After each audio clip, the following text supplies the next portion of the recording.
Hello, everyone, and welcome to VML Playoffs, brought to you by Heck yeah. Wizards of the Coast and GLHF. Good luck, high five.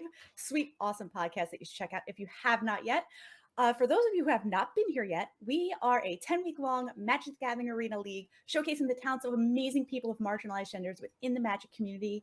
My name is Nicole Callahan, also known as Lady of the Crease, joined here tonight by a very special guest, a fellow VMLer, someone whose cosplay is only matched by their gameplay, season 6 finalist, the wonderful Zabracus. Zab, how are you doing tonight?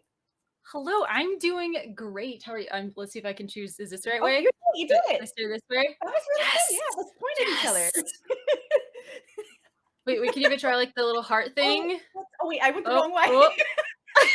We Okay. almost had it. We almost had No, it. I wasn't even close. There we go. But awesome to have you on here. Cannot Yeah, wait. love to be here. Yeah, if you can't tell, energy's high. I'm going. I'm so excited. We started this tournament with 64 players. Last week we kicked off our playoffs with the wild card round, the top 24. Now we have moved on to the top 16, and everybody's playing. All those players that were on buys last week, they gotta get off their butts, get back in the ring, and They fight gotta for earn it. their place again. And what are they earning, you ask? Well, we have a phenomenal prize pool, $4,000 cash being split between first to 16th place. So the top 16, if you're in it, you get a slice of the pie. And probably most importantly is that set championship invite to the Streets of New Competitive Championship coming up next month to our winner. So real big deal. And this is top 16. We're closing things out next week. So this is we're gonna find out who's in our top This 8. is nuts. Yes, it's so exciting. I cannot wait to kick things off tonight. It's super excited. What are you excited to see tonight, Zab? I am just so excited to see just the gameplay of all these people, right? These are people who, for over like 8 to 10 weeks now, have consistently been performing exceedingly well. And so we're going to see some amazing gameplay, some crazy deck techniques, and I'm just excited to watch the magic. Yeah. So why don't we just dive right into things? I'm ready to Let's get do it. going. And like you said, let's start at the top, the cream of the crop. A 3-time VML champion, took down 2 separate seasons and our one shot over this past summer. Arya Karamchandani, just absolutely dominating in the VML. Definitely not somebody you want to see in your division or on the other side of that versus sign. No, And no. For personal experience, oh, no. but Arya now has dominated most of the season with Jeskai dragons, like the Jeskai Goldspan Dragon Show of Confidence deck, except for 1 week where she played Naya Runes. And then this week, changing up to Orzhov Midrange. Now, I couldn't imagine getting any further away from a Jeskai Dragons deck. But that's what makes the VML so awesome, is seeing these week-to-week meta games here. So Orzhov Midrange playing Meat Hook Massacre, Little Spider Queen. I see a lot of Ray of Enfeeblements in the sideboard. Looks like Arya expecting an aggro matchup here. So any thoughts on this deck list? I know you're a big fan of Orzhov. Oh my gosh. I am a huge Orzhov fan. More so than Orzhov, I'm just a mid-range fan. And just, in the current meta, Orzhov is what happens to take that crown? I don't even know what the right term would be. But yeah, so I love everything about this deck. Like, I love seeing the wedding announcements. There's 4 of those. So we're going to see lots of little beastie creatures and just a lot of small creatures in general, it looks like. This is going to be exciting. No, it definitely I'm curious to see what Steve's deck looks like, actually. A super solid list. Yes, and we see Arya's opponent this week, TheNerdySteve. Steve has brought mono white aggro, so perhaps playing into Arya's plan a little bit here, we might know why Arya decided to put down the Jeskai Dragons deck and pick up a deck like Orzhov. Now, having, I imagine, played both sides of this matchup, mono white aggro versus Orzhov, what do you expect going in? Ooh, so honestly, it can go either way. So if mono white draws all of their taxing cards, then it can be really hard for the Orzhov decks to be able to remove a lot of small creatures very quickly. But if they don't, then generally Orzhov can keep control of the game and play the long game and win it out. Mostly what I'm liking seeing here is how Steve says that their most valuable card is hoping that the opponent doesn't get Meathook Massacre. I like that. It's like Steve's just like, just not Mythic Massacre. Like anything else, not that card. So I guess we'll go and watch a mono white aggro. TheNerdySteve on mono white aggro versus Arya Karamchandani on meathookmassacre.deck. So right? is that I think that's what it breaks down to. And, yeah. These are some good opening openers. hands. Yeah. And we see mono white on the play here as well. How valuable do you think that is to Steve? Oh my gosh. That is huge for Steve. It makes it so that they can get a lot of damage in really quickly, especially with this opening hand.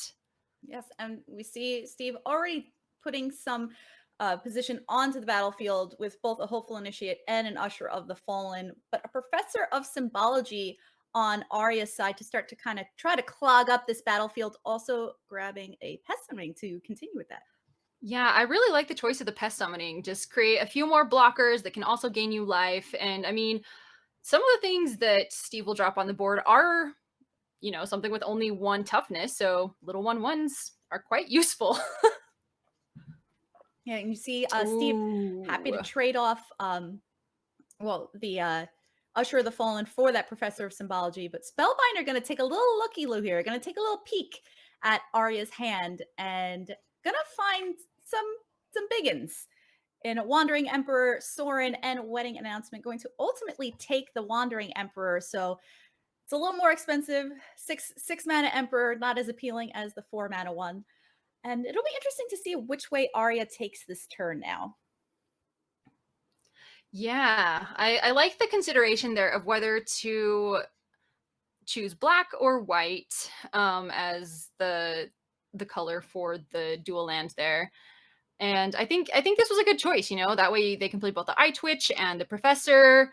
And it makes it so that I believe next turn next turn they would be able to play Sorin if they really wanted to.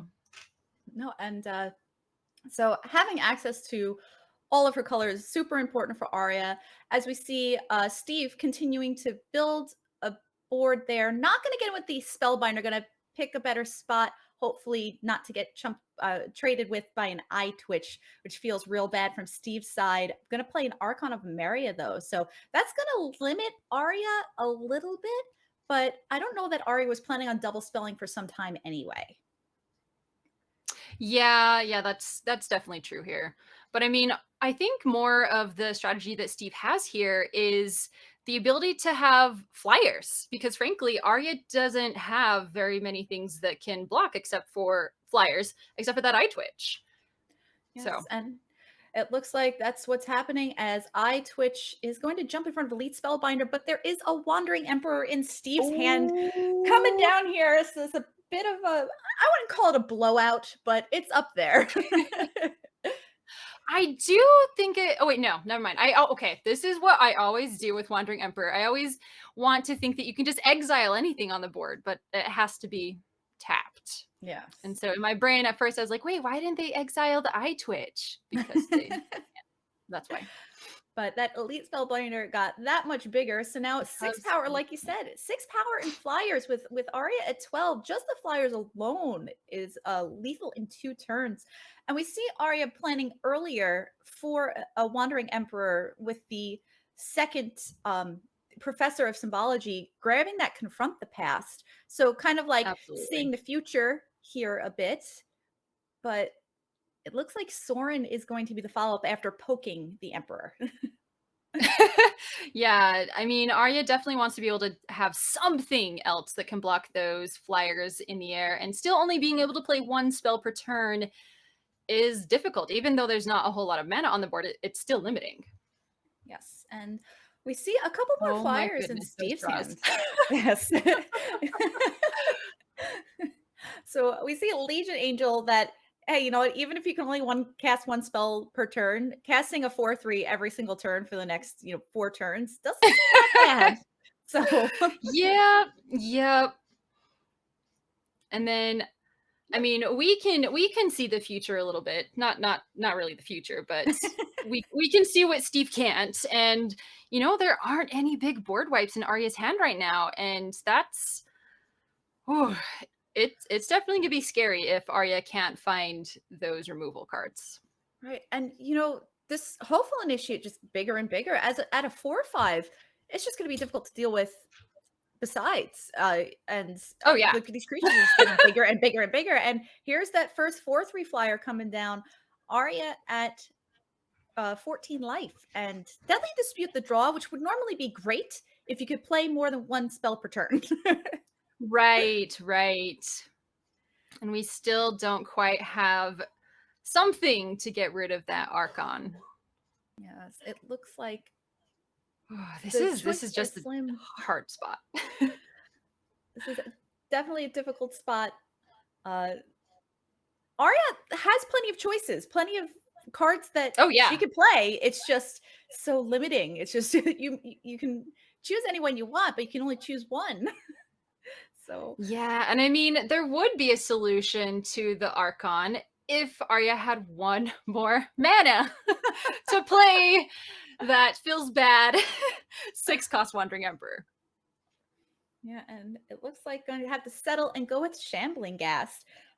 Keeping up the Deadly Dispute for Steve's turn, however, could help things along as we see the wedding announcement flip over to wedding festivities. So a pump for the team, making it a bit better to block that hopeful initiate as long as it's not given first strike. Right. And I mean, the fact that Steve just drew a Guardian of Faith, even when Arya can find that board wipe, if they can find it, if Steve keeps that mana open, it's gonna make things feel even worse. Yeah, no, that's definitely a tough thing for Arya to be able to even play around at this point, as we see Shambling Ghast kind of just jump in front of that hopeful initiate and sacked to the Deadly Dispute. Going to get a couple treasures, one off the gas and one off the dispute, drawing another dispute and a second wedding announcement. Not really helping here. Nope. Archon of Emeria isn't bad. I mean, I believe we have the mana to play it, but we also have the mana to play Wandering Emperor, in which case we can get rid of the Archon, but would creating 2 more angels possibly be more helpful here? The problem is, Arya doesn't know what's in Steve's hand. Right, and casting this Emperor 6 mana, and Steve's had 6 or 7 turns to prepare for this Emperor, so it's hard to think that Steve is not prepared in some way, shape, or form. And it looks like Arya's leaning towards casting Environmental Sciences, maybe gain some life, cast the Wandering Emperor on Steve's turn. Yeah, We'll see if that's kind of what it seems like. that does put her back up to 8, which still would leave her dead in the air, but plays better around a card like Guardian of Faith. It does. It does. And that's definitely huge here. And we will see that be the play that Arya makes. Grabbing a Plains out of the deck, gonna play it. So 6 mana available to Arya at the moment at 8 life. Steve's still at a very healthy 20 life. With that, I mean, there has to be questions in Arya's head about, my opponent, my mono white opponent passed back to me 5 mana open with a Legion Angel in hand and was just like, go. Yeah. Something's up. So good pickup on Arya's part. We'll see. Gonna go ahead and Ooh, I like this. Oh, this is I didn't even think of this being a thing. I mean, hopeful initiates like special ability is kind of one of those things that like you forget about in the moment, right? And so the fact that Steve can destroy that treasure token, making it so that Arya only has 5 mana and not being able to play that Emperor. Yeah, definitely interesting. And it's funny because hopeful initiate something that you think about destroying a wedding announcement or a meat hook massacre. Right. Can't say I've ever seen it go after a treasure before, but it worked. And we'll see Steve take down game number 1 here in the top 16. So moving just one game closer to top 8. And moving to sideboards, looks like a quick sideboard job on the side of Arya. And we're going to take a Arya, look. I've noticed that in Arya's playstyle, they already know everything that they're sideboarding in for each matchup, like before the match even starts. So it's just boom, boom, boom, boom, boom, done. Yeah, she's definitely a very, very well practiced Magic player. has been around the block once or twice, knows what she's doing. Puts a good amount of work every week into how her deck works and how her opponent's deck is going to work, even maybe more importantly. So as we have Steve taking a look at sideboarding here, and looks like the 3 Legion Angels are going to stay put, so which kind of makes sense in the sideboard. I'm curious to see if these any of the Redains or anything like that is going to come in. It's good against cards like Wandering Emperor or like a Loth or something like that, but I'm not sure if it's worth bringing in. Yeah, I mean, it also makes it so that those meat hook massacres cost a little bit more, especially if you want to cast it for even just 2. It suddenly costs it costs you 6 instead of 4. And it mostly just punishes those board wipes, and I think that would be the main reason to potentially bring it in. And we see Arya with a Ray of Enfeeblement in her opening was hand here, and she that almost was fired so off. quick. She was almost just like, yeah, let's do it. Hopeful Initiate, gonna get him for 1 here, it looks like. Definitely interesting. And it looks like that pause kept Steve from casting like a Luminarch Aspirant, and instead gonna go with Sungold Sentinel post combat here. That will also eat that Ray of Enfeeblement. I like it. I like it. All right. Getting that wedding announcement on the board, creating a little blocker to save face. And we see Adeline coming down onto the battlefield here. So Hopeful Initiate getting in. That 1/1 token from Adeline also getting in. Gonna trade with the Vampire token from Arya's side. So Arya down to 18. Still a healthy life total. Shambling Gas getting in. And I mean, this Loth's coming down next turn. Oh, absolutely. Yeah, Unless unless if Steve does play Spellbinder. Yeah, I mean, and it looks like that's probably the direction Painful. Steve would go in here, as Steve has declined to cast Illuminarch Aspirant pre-combat again, being able to double spell here with the Hopeful Initiate and Illuminarch Aspirant, and can't quite cast Legion Angel yet, but again, Joe, ooh, that was a draw. And we saw that Arya really contemplated playing it on that Adeline, but she decided against it. Yeah, but here we go. Here is the Lolth. Little Spider Queen, a heck of a magic card. Once it hits the battlefield, being able to protect itself immediately and profitably as well is pretty good, especially flipping that wedding announcement at the same time, because those 2/2s are much, much bigger than 1/1s. Oh, yeah. Oh, yeah. Ooh. All right. All right. Getting a lot of creatures on the board, going wide. Steve is just like, you know what? We're just going to throw everything out and just attack you and hope that we can kill you before you can kill us. Yeah, and it looks like, yeah, Steve emptying the hand here. Knowing 2 out of the 3 cards in Arya's hand, knowing it's land and land, but declining to attack there. That is interesting. I mean, I can understand not wanting to possibly lose some of the creatures, pump Lolth even more, create more spiders. Ooh, Rite of Oblivion. Rite of Oblivion, a really good draw, and it looks like Shambling Ghast will be sacrificed to that Rite of Oblivion, and gonna do -1/-1 on Elite Spellbinder, so able to take out 2 of Steve's bigger threats here with 1 card feels pretty good. Definitely. Ooh, but Wandering I Emperor. do.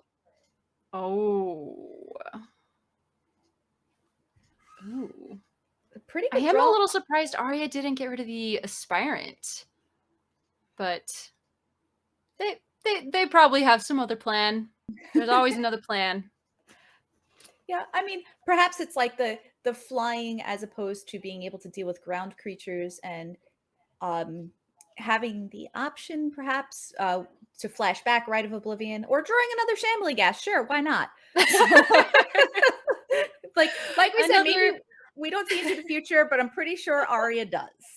So yes, and I mean, I feel like the sole purpose of Shambling Ghast is basically to be sacrificed, right? Right. That is its purpose in life. It lives to die. Or I guess afterlife. Like die again. I'm not sure. You know. I don't know what ghasts are quite considered. Yeah, I'm not sure actually. So that's a very good question. But we see again a Rite of Oblivion also being drawn for turn here. So not a bad set of circumstances here on Arya's side, even though Arya does lose her wedding festivity to the hopeful initiate. Still not a bad exchange of resources. I think Arya made out on that one. Yes, yeah. I do like that Steve used the Hopeful Initiate's special ability again. There's just so many times when people just don't use it or they forget about it. And Steve is just like, nope, we are getting rid of these things that cause me a headache. Now we see Rite of Oblivion eating something else. Is the Legion Angel. And now every time something's sacrificed too, this loaf just gets bigger and bigger. And I would say that Arya would prefer these 2/1 spiders over 1/1 vampires. Oh yeah. And going for that -3 just to create, just a little spider army. Nothing to see here. Little spiders. I feel like they are. They're little baby spiders. I feel like they're not very big. They're like the little jumping spiders. So they still are like, oh, scary, but they're not. Well, it's funny because Arya destroying Meathook Massacre here, which is a great security blanket, but I don't think it's even necessary at this point. Arya could technically attack with all of the spiders, get 6 to 8 damage in, and then even on the next turn, Meathook again, and just with Meathook, because of all the little babies on the board, just finish Steve out on life, just depending on what goes on here. And it looks like Arya's going to get him with 2 of the spiders here. So it looks like Meathook going to probably stay in the hand a little bit longer. I mean, again, Steve passing the turn, 5 lands up, 4 cards in hand, could have cast a Legion Angel and just said go. So it's, slightly suspicious. Now that's a good draw off of that Loth. We see another wedding announcement and Steve says that is enough. Let's go to game number 3. This is for all the marbles. Now this is do or die. This is win or go home. So this is top 16. Intense. Single elimination, playing for a slot in the top 8. That will be broadcast here next week. And taking a look again at these sideboards, see if Arya wants to make any changes here, going from being on the play to being on the draw. Having moved one of the rights into the sideboard looks good. Not having any want for the dresses or the go blanks. And honestly, Farewell, not that great against what she wants to do when you have cards like Redain and Elite Spellbinder taxing and Thalia. You want to cast a 9-mana Farewell? Probably not. Sometimes it's handy, but if you can make it that long, but it's painful to get there. Yeah. And then correct me if I'm wrong, but this matchup between Arya and Steve. So Steve was the first in Steve's division. And then Arya, I can't quite remember. Was Arya on the wild card or second in their division? Yes, Arya came. She was in Division 1, but was just nudged out. So, but it made it into the wild card. And Steve was actually one of 2 undefeated players in the Swiss. So going 7-0, coming out on the top of division number 3, bouncing back and forth all season between mono white aggro and Azorius aggro decks. So again, that's why it makes sense that Arya would metagame to an Orzhov Meathook Massacre deck. That's why. Absolutely that makes a lot of sense. And we'll see if it's a good call and if it pays off for her. And I mean, they're going to game 3, so It's true. It's true. But it just makes it so much more exciting when it's someone who is the top of a seed in division play versus someone who was just on the wild card. But that person on the wild card also happens to be our 3-time champion winner. So this is just, it's just extra. Who is going to win? How is this going to go down? yeah, it's like Steve take down the champion? right? As Steve hasn't lost a match this season, so would Arya be able to give Steve's first loss? Like Exactly. that's So why many we marbles. play. So many marbles up for grabs. And we see Shamily Gas coming down, staring down a hopeful initiate. So a trade I'm sure Arya would be happy to make here. So no attacks from Steve's side and triple Professor of Symbology in the hand of Arya. So that's a lot of value. It's a lot of value being able to replace itself. We'll see what she decides to do. Interesting to me to play that Intrepid Adversary out as a 3/1 with no extra value. It looks like Steve has a nice curve, a 1, 2, 3, 4 drop. But I wonder if there could have been any incentive to holding the adversary to be able to pump the team. Yeah. Or maybe just want to get it out there and gain a little life and put a little pressure on the board. As it looks like a lot of pressure is coming down on the board.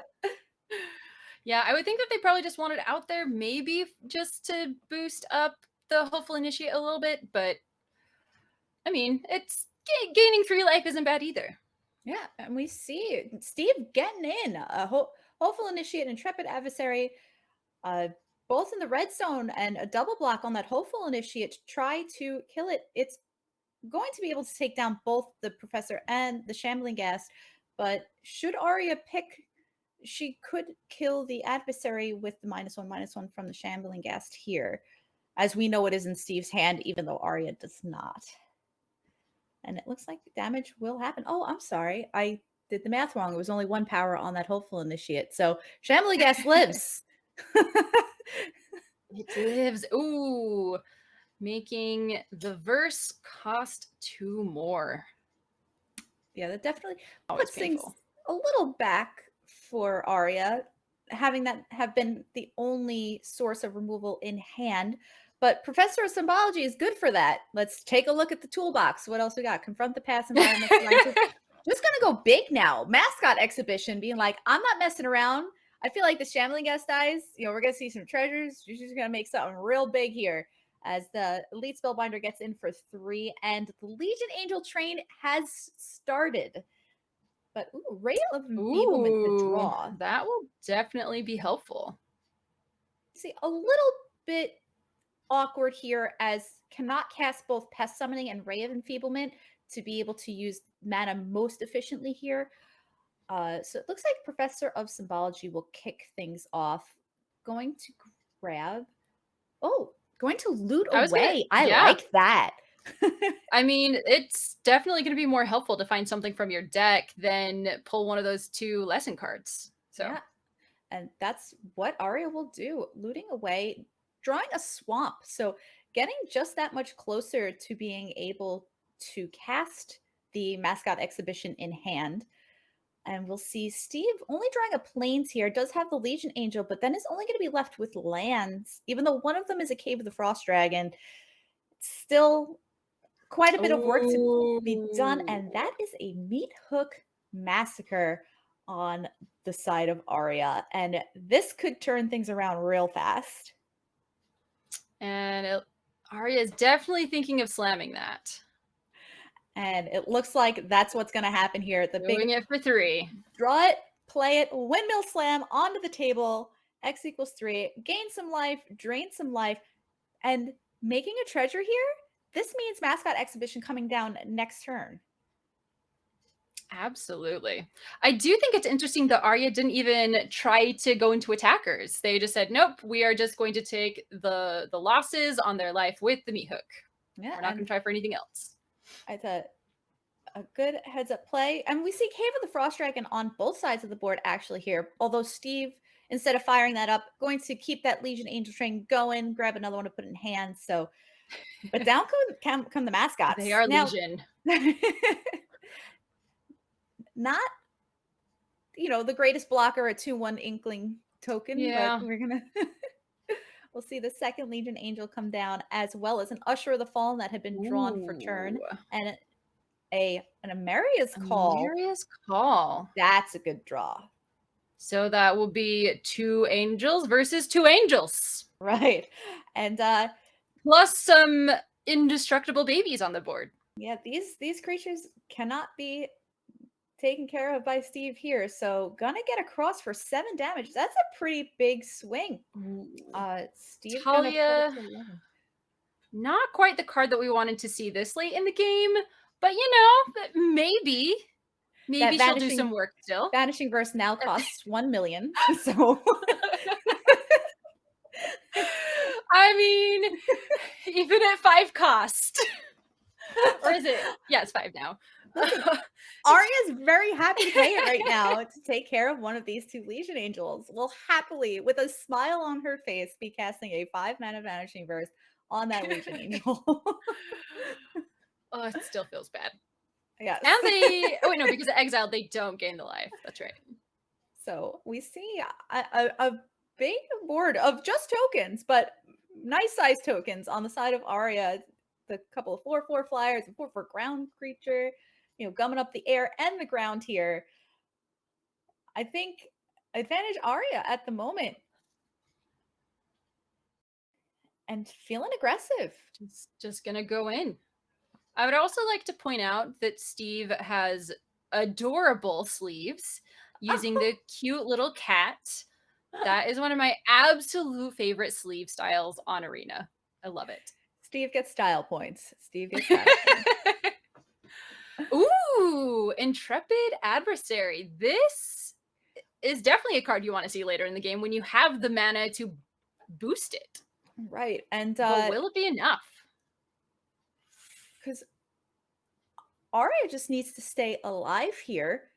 And unable to boost because Steve is dead in the air if they boost. If Steve boosts. Excuse me. So it's 6 damage. Oh, because of the dragon. Oh my goodness. Cave of the Frost Dragon needs to be able to get in here and or block here. And it looks like that's painful. Meathook Massacre does the drain, and I think that's gonna do it because that leaves enough with the Cave of the Frost Dragon on Arya's side, and only 1 blocker to block the 4-power creature. That's still 5 damage coming across. And it looks like life gain. No life gain. So it looks like Arya's all flyers. Take this one down.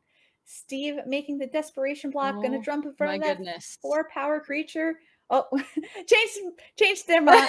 Steve changed minds and minds were changed, and yes, that was more damage was done. That was wild. That was literally like neck and neck until the very end. Wow.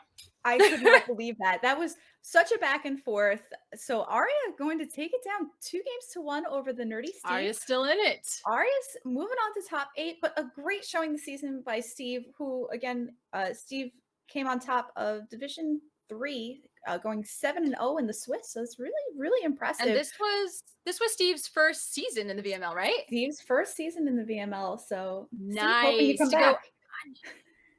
Amazing, fantastic gameplay by both players. Cashing your first season, I'd like to do that. But yes, congratulations to Arya for moving on and absolutely wanting that back-to-back championship, I guess. Arya moving on to the top 8 again. What a match! Well, next up, unstoppable. The fun don't stop here.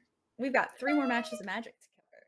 What? Right here, we have our other undefeated through the Swiss, Ruuchu. She was 7-0 out of division number 4, and she has chosen Selesnya Midrange, a deck that I feel like was a flash in the pan a few weeks ago. A lot of people were playing it. They liked their Sharns when Red Rakdos Sacrifice was running amok. And people are like, "Oh yeah, that's right. Yasharn's legal and standard, isn't it?" So it's one of those cards. And people just played like the best white cards like Wedding Announcement, Skyclave Apparition, and Wandering Emperor, and the best green cards like Essica's Chariot and Brennan Seven, and then threw Yasharn and we're like, "Yeah, this is a deck." And but green Yeah. white good stuff is definitely a deck, and it's something to be reckoned with. Oh yeah, especially if you can create those big little tree babies with Ren and 7 and then use your Essica's Chariot to duplicate those, and this deck can get out of control very quickly. Yes, and I love the taxing part. I love the Sharns. I love the Oh yes. Redains. I like that it can help, it can slow your opponent down enough while you get to keep doing your thing. So an excellent choice, an interesting choice from Ruuchu, and I cannot wait to see this one in action. Now let's take a look at her opponent. We have Sky Bauerschmidt Sweeney on Jeskai Storm, a deck that I mentioned earlier that Arya had been on for most of the season. Now this is a deck based around Goldspan Dragon, the card Show of Confidence, and Unexpected Windfall, and just going infinite with all your treasures, casting a bunch of instant and sorceries, making your Goldspan Dragon freaking huge, and attacking and killing your opponent, maybe taking an extra turn and killing them over 2 turns. But Sky, they said they had wanted to bring just a really good deck, and thinking that Storm was one of the best decks in the format, if not the best, just pick this list up. Do you have any thoughts about this Jeskai Storm list? I mean, it's a pretty standard deck as far as Jeskai Storm goes, but even saying that, like, it's still a beast of a deck. It is so versatile. It can do so much with so little. All you need really is a Goldspan Dragon, a Leer, and spells, and Yes. it could go. You could go from 1 life and 5 mana to winning the game and like 80 treasure tokens in a single turn. So, Right, dead on turn 5. So, well, but yeah, this is going to be an interesting matchup. I cannot wait to see these 2 decks in action against one another. We'll see if cards like Sharn can slow down the treasure sacrificing, or if Sky's just going to be moving too fast for Ruuchu to handle. Let's check out. Ruuchu is on the bottom on the Selesnya mid-range deck, and we have Sky on the top with Jeskai Storm. And any thoughts on these 2 openers here, besides the fact that the cards that Ruuchu has are beautiful? So Yes, I they're pretty love seeing all bland. the alternate arts. Yeah, I mean, Ruuchu's opening hand is pretty solid. I mean, you get the Prosperous Innkeeper out on turn 2, which if you really wanted to, you could get Yasharn or Wandering Emperor out on turn 3, and then just hope that you draw a lot of other fun cards after that. But for Sky, this is kind of a slow hand, so I don't know what the option is here. I mean, you could potentially keep it and use the Jwari potentially for turn 2 or turn 3, whichever one it is. Having the removal, but yeah, I probably would have mulliganed as well. Yeah, it But this looks isn't much better. awkward. Land spells. Yeah, that one was a quick mull back. But Yeah. Oh no. these Oh, is for a a second deck. I thought they mulliganed again. I was like, oh my gosh. Oh no, don't do that. It's okay. Stop. You're good. No, it's important. I think that these Izzet decks make their land drops, and that first hand had some really awkward land drops. So they had them there, but whether or not they would work out, I think that it was a good call. So Sky on 5, definitely not out of this game, though, as we see Prosperous Innkeeper coming down on the side of Ruuchu, making a treasure and passing the turn back to Sky, who drew a Jawari Disruption for turn. So not actually a bad draw here. No, definitely not.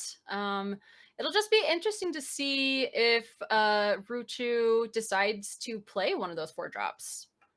But it looks like we're gonna go for the attack first. Yes. Innkeeper getting in. I love it. But I think Ruuchu is mostly doing it just to see if there was that pause, just to know if there was some sort of something that could have been played there. Yeah, and we see. And oh, here we go with the Jwari, I would think.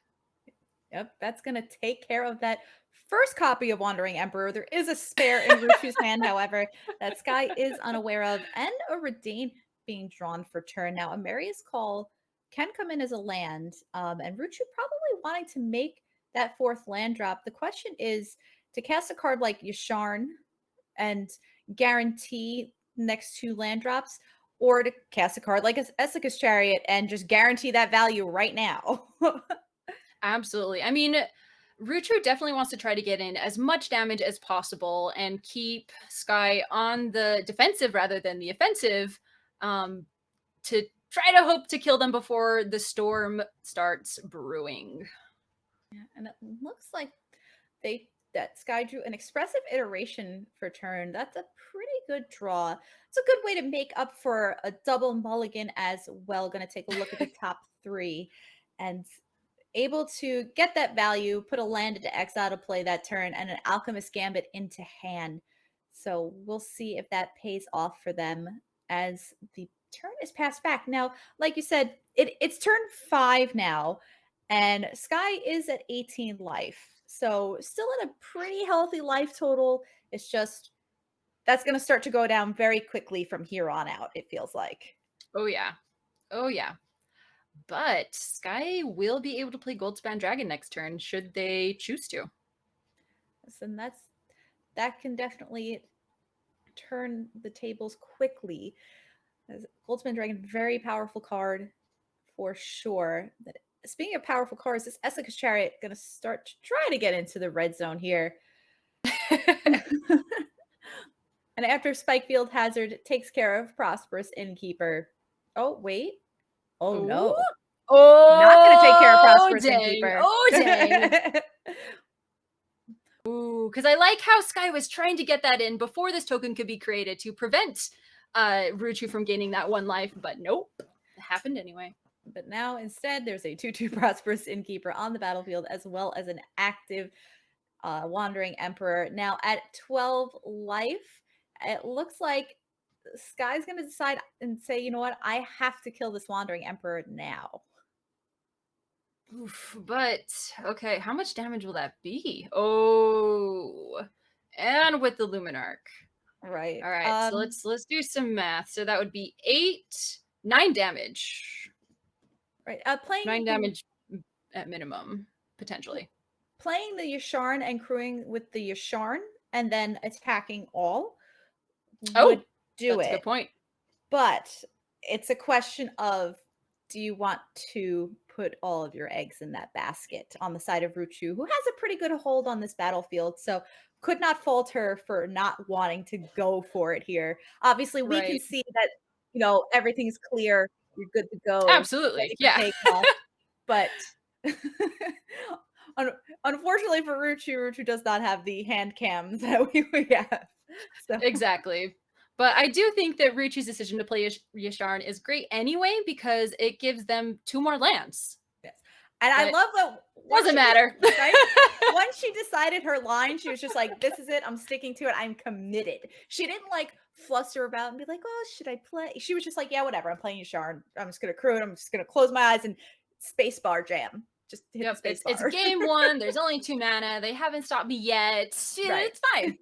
Get in there and slam jam. So we'll move over to sideboards here, and we see some cards like Valorous Stance coming in. Not only a good way to protect Ruuchu's creatures, but a good answer for both Goldspan Dragon and Leer. Absolutely. Or at the same time, a card like Skyclave Apparition, maybe not so much. So yeah, there's not a whole lot in Sky's deck that I think Apparition would really even be able to target. Yeah, so we'll see those come out, and it looks like Ruuchu wanting all of the Valor stances, so all 4 coming in. I support that. I support that. I'm behind it. The Ren and 7, the 1 copy, gonna look like it's staying in the sideboard, as is the Owl of the Dawn Sky. One of the Prosperous Innkeeper is going to be moved to the sideboard as well. The Circle of Confinement staying put, as is Guardian of Faith. So, and it looks like Dane being shaved here, which I find interesting. I guess maybe it's a little too slow. Never want to draw more than 1. Yeah, that would make the most sense for it to not be put in. Just because, I mean, there's just other things that you would rather be doing on turn 3, I mean, honestly, by turn 3, you hope that you already have like 5 mana. Right? And you can just be playing your bigger cards. So That is true. We do see some consideration for maybe the smoldering eggs coming out of Sky's sideboard, as one circle of confinement may come in here, as another Rent and 7 gets cut, as well as another Prosperous Innkeeper. So kind of just, doing the final numbers here, deciding exactly what to shave, what to keep. But looking good on the side of Ruuchu, having all the tools needed in the toolbox. And we'll take a look at Sky Bauerschmidt Sweeney, who is going to bring in those Cinderclasms and those Dragonfires so fast. I could barely see what card it was. I was like, it was the red thing. And I didn't see. It was a blur. Feel like I need these Cinderclasms. So. Oh, yeah. Gotta get rid of those small creatures ASAP. Yes. And that is certainly what we're looking for. And it looks like March of Swirling Mist coming on out. It is a question whether or not those smoldering eggs do come in or not. So we could see Ruuchu respecting the smoldering eggs with the circle of confinements, but whether or not Sky ultimately wants to bring them in is definitely a question, as Alchemist Gambit also coming out, going to leave the main combo with the Show of Confidence and the Goldspan Dragon. Obviously, Goldspan Dragon doesn't go anywhere, but Show of Confidence is going to stay in. And speaking of the devil, there it is in the opener. There it is. This is actually a pretty solid opening hand for both of them. It's definitely not bad. I'm sure Sky wishes they could see a third land, and I think they're going to value making those land drops and looking at a solid 6 here. It's a question of what to ship back. And it looks like definitely one of the lands. So one of the pathways will bite the dust. Bottom of the library. And we're off to the races. Game number 2 here. This is it. Ruuchu takes this one down. Ruuchu moves on to the top 8. Sky needs to win to stay alive.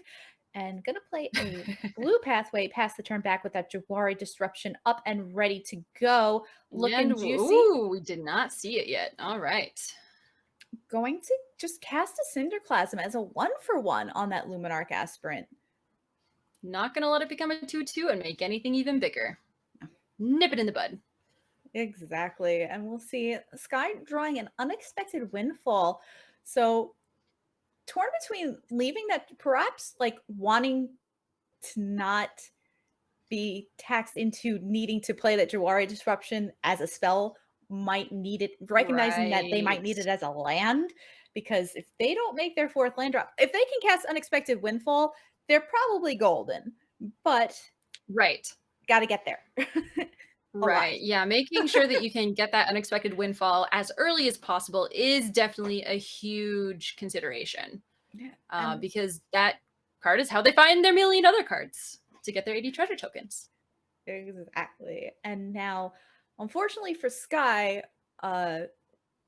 we see that Ruuchu has the Redain, the 1 of Redain in hand. So that's going to make that Unexpected Windfall so much more expensive. So expensive. And that other Cinderclasm not going to do much, even with a card like Galvanic Iteration at the moment. So not feeling great. This is where, like, when we, at the beginning, when we were talking about the decks, the taxing aspect of Ruuchu's deck, that's part of what it relies on for this matchup in particular. And it looks like Ruuchu, even with 2 copies of Essica's Chariot in hand, also has the copy of Wandering Emperor and is considering just passing the turn here.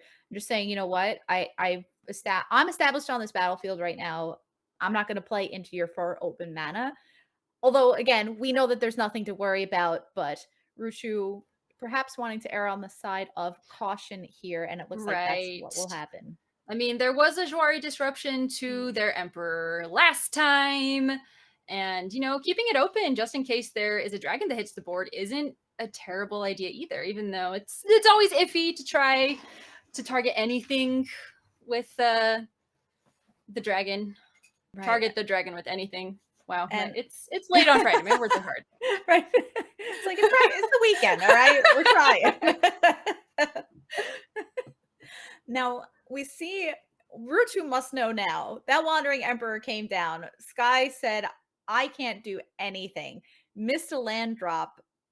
Ruuchu's off to the races. Ruuchu could play anything they want. Like Ruuchu, this is carte Oh yeah. blanche. Get in there, and that's exactly what Ruuchu is going to do here. Attacking for 5, bringing Sky down to 13. It's a large, the Samurai is getting bigger. That Redain, both of them have vigilance. They're great on defense as well. And it's just, what do you want to do? Not even going to hold the Iganjo for, Nope. a possible Goldspan Dragon or something. Just Nope. gonna play it as the extra land. Essica's Chariot. Oh You figure it out. no. And a second Leer, probably not the card Sky was Oh, looking for here. Oh boy, not some tough draws. a land. That is tough Ugh. draws. After a mulligan to 6 in game number 1, mulligan to 5 in game number 1, and mulligan to 6 here in game number 2, and missing the 5th land drop, being taxed by that Redain and unable to answer the threats that Ruuchu has put on this board. Sky is in a real tough spot. Yeah. Oof. It hurts. It hurts. I mean, not a great draw, but at this point, Ruuchu doesn't need it. Yeah. They've got plenty on the board, hand in Yeah. hand. Like, this is 4, 5, 6, 7, 8, 9, 10, 11 damage coming across here, I believe. So it looks like, and just gonna make another Samurai. Why not? Sure. Bunch of tokens. But here comes the kicker. Here comes the kicker. Yes. I'm not funny, Cinderclasm. please don't laugh. It's okay. I think you're funny. And Cinderclasm gonna take care of some of those the kittens and one of the samurais. So wedding announcement gonna follow that up, and Ruuchu's presenting more than lethal here next turn. Maria's Call or Tangleflora Hedron either one can come down as a land. This gives a shot that if Ruuchu draws an untapped land, that they can cast the Maria's Call as a spell next turn. Oh no! No. Burn down Oh, the that house. is Normally a worst great card. But you would think Yes. Burn Down the House would be Sky would want that card. On turn 8, if you ask Sky, like, what card would you want to draw in this matchup, it probably would be Burn Down the House. Unfortunately, when you've missed your 5th land drop, that's a tough way to go out. But good games to both of our players. Ruuchu going to take that match down 2 Absolutely. games to none over Sky. Ruuchu's still undefeated on the season, so our lone undefeated player this season. But again, well played by Sky. Just sometimes the shuffler doesn't work out for you. So I don't know about you, but the arena shuffler's out to get me. So it's shuffler's out to get me like every game too. So it's just how it is sometimes. well, again, I hope to see Sky back again next season. Top 16 is a great showing. And Yes. Ruuchu, congratulations on moving on to top 8. And that marks our halfway point. We 2 matches down, 2 more to go. We have 2 more players to send to the top 8 this evening. And let's get on to our next matchup. Woo! Blazin'. And I we are love going that to avatar. watch Jeskai Dragons. Once again, we are going to see a little bit of a different take on it. I see some Selendi visions and things like that. I believe it's a full set of Leer in this deck, as well as the full set of Goldspan Dragon, of course.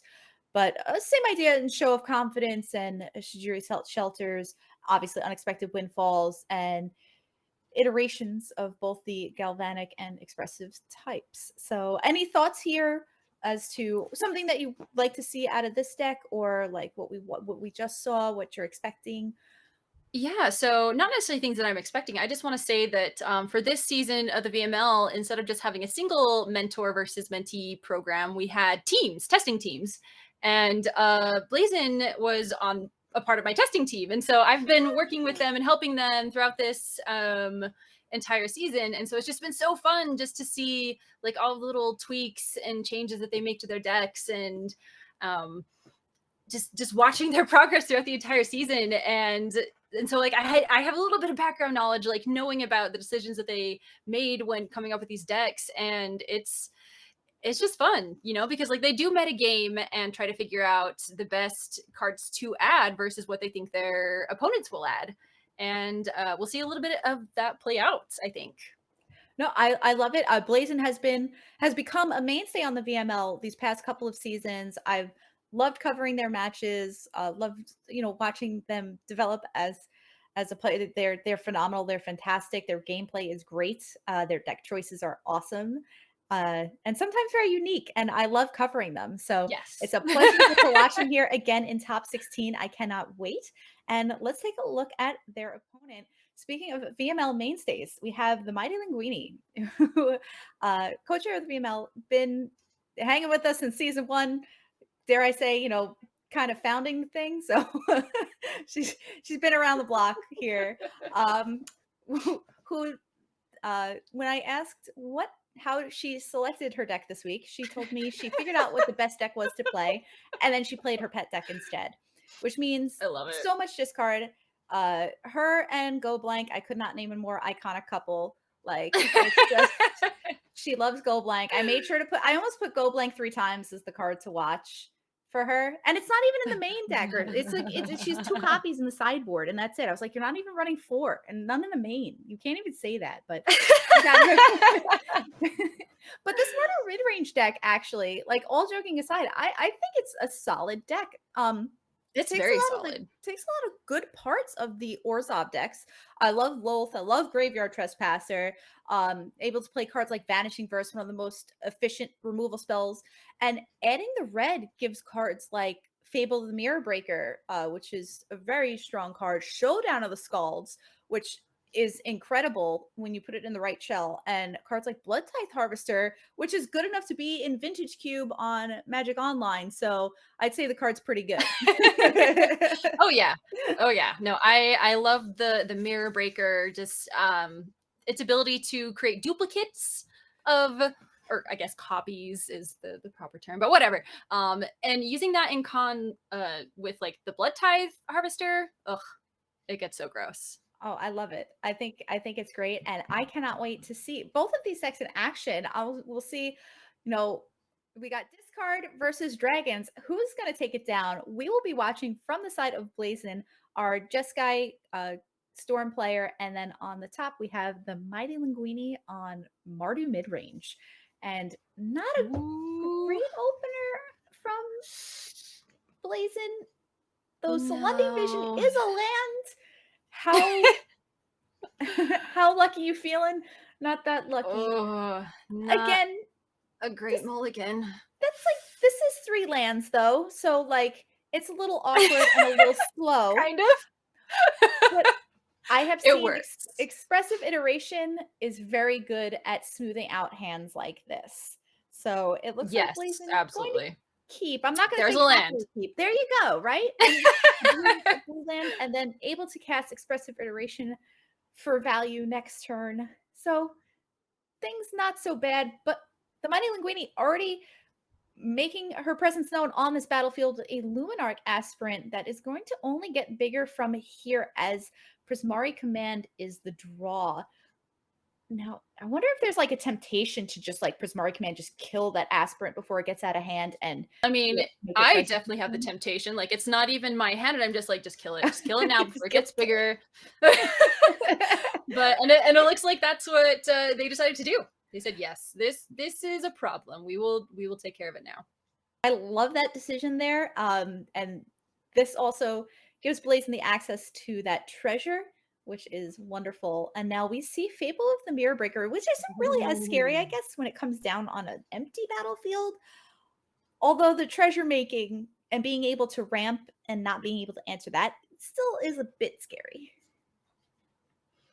Expressive Iteration into really expensive cards. We'll see the Burn Down the House come to hand, and it looks like Lear, second copy of that, going to go back to the library as Spikefield Hazard, is going to come down as Spikefield Cave. So still getting the land off of the Expressive Iteration, although it may have been a slow one.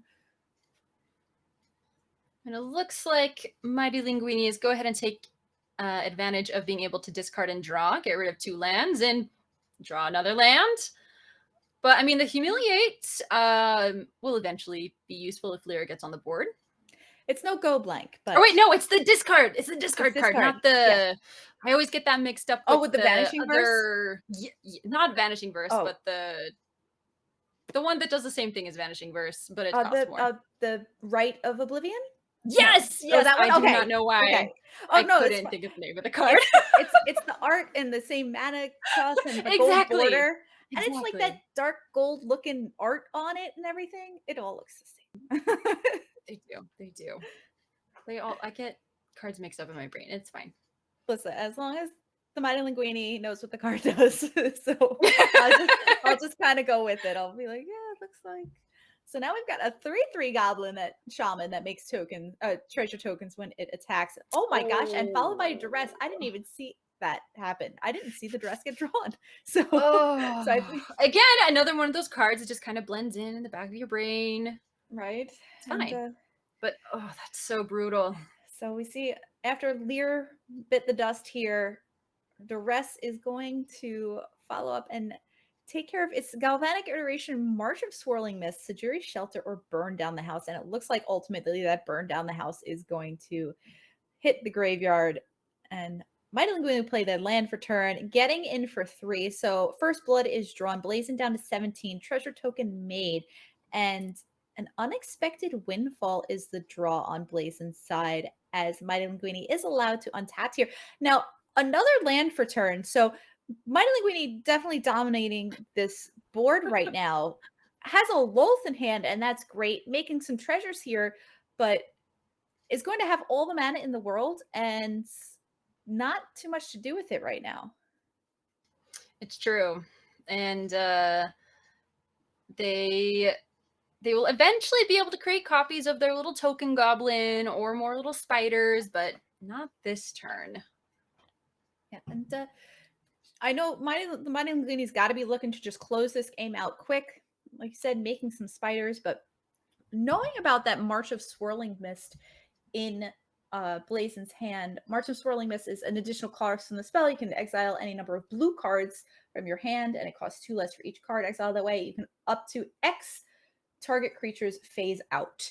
So they were just taking a look, and looks like that will be the card discarded to Unexpected Windfall, as it doesn't do much on the side of Blazon. Goldspan Dragon, not a bad draw though. Especially with the Show of Confidence and a Galvanic Iteration in hand, because there is technically 2, 4, 6, 8 8 mana on the board. Yes, and we'll see. Looks like we're just going to cast the Show of Confidence first. Yeah, it looks like that double block on the spider wanted to grow that Goldspan Dragon, be able to save it here, dealing 1 and 4 to those poor little jumping spiders. So Loath will stay alive. A couple of triggers on Loath, going back up to 3 loyalty here. We see some treasure tokens made off of that Show of Confidence, and it looks like wanting to Galvanic Iteration, the expressive iteration. So getting to look at a good amount, 6 cards here, going to get a look at. We see get more cards in your hand to make it so you can play even more cards this turn. With a Goldspan Dragon and treasure tokens on the board, there are infinite possibilities. Right. We see Fading Hope, Unexpected Windfall, and Alchemist's Gambit are the choices.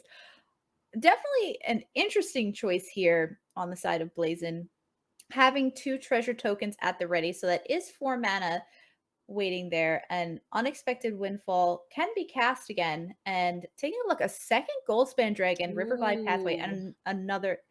So these another are Unexpected really Windfall. Good hand options. Those are excellent, and it's going to be really hard here. I'm curious to see what Blazon decides to put back. Yeah, so it looks like they chose the dragon in that instance. They're going to play Windfall, probably boop the land, I would think. Yep. That looks like exactly what's going to happen here. And drawing a Goldspan Dragon, being able to cast this other Unexpected Windfall, again, it's free since each treasure does sacrifice for 2. Yep. So why not? And then I don't even know what that middle card is. But they chose the dragon.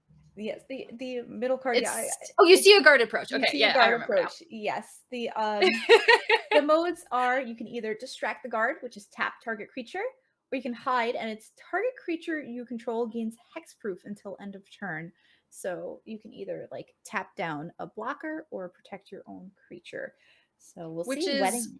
a great card to have on the board with Goldspan Dragon on the board, because you can use it to target Goldspan, in which case it will create another treasure token and become hexproof. Oh, it is pretty good. And we see expressive iteration also in Blazon's hand, as well as an alchemist's gambit, and another galvanic iteration in the graveyard waiting to be cast once again. And here we are, MightyLinguine, 2 lands and a wedding announcement in hand. Wedding announcement kind of slow when you're casting it on like turns 6 and 7, you know, making those 1/1s not as impactful as when you're doing it on turns 3 and 4. But I mean, Blazon, you know, not by any means like out of the woods here yet.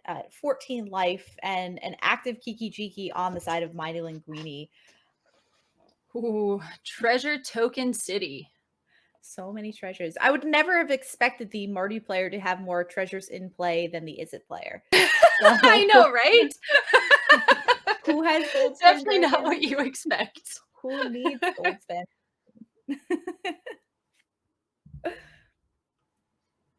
Oh, and we'll see the wedding announcement drawing 2 because MightyLinguine did two. attack with 2 creatures. So But I guess that's one of the got benefits another of land.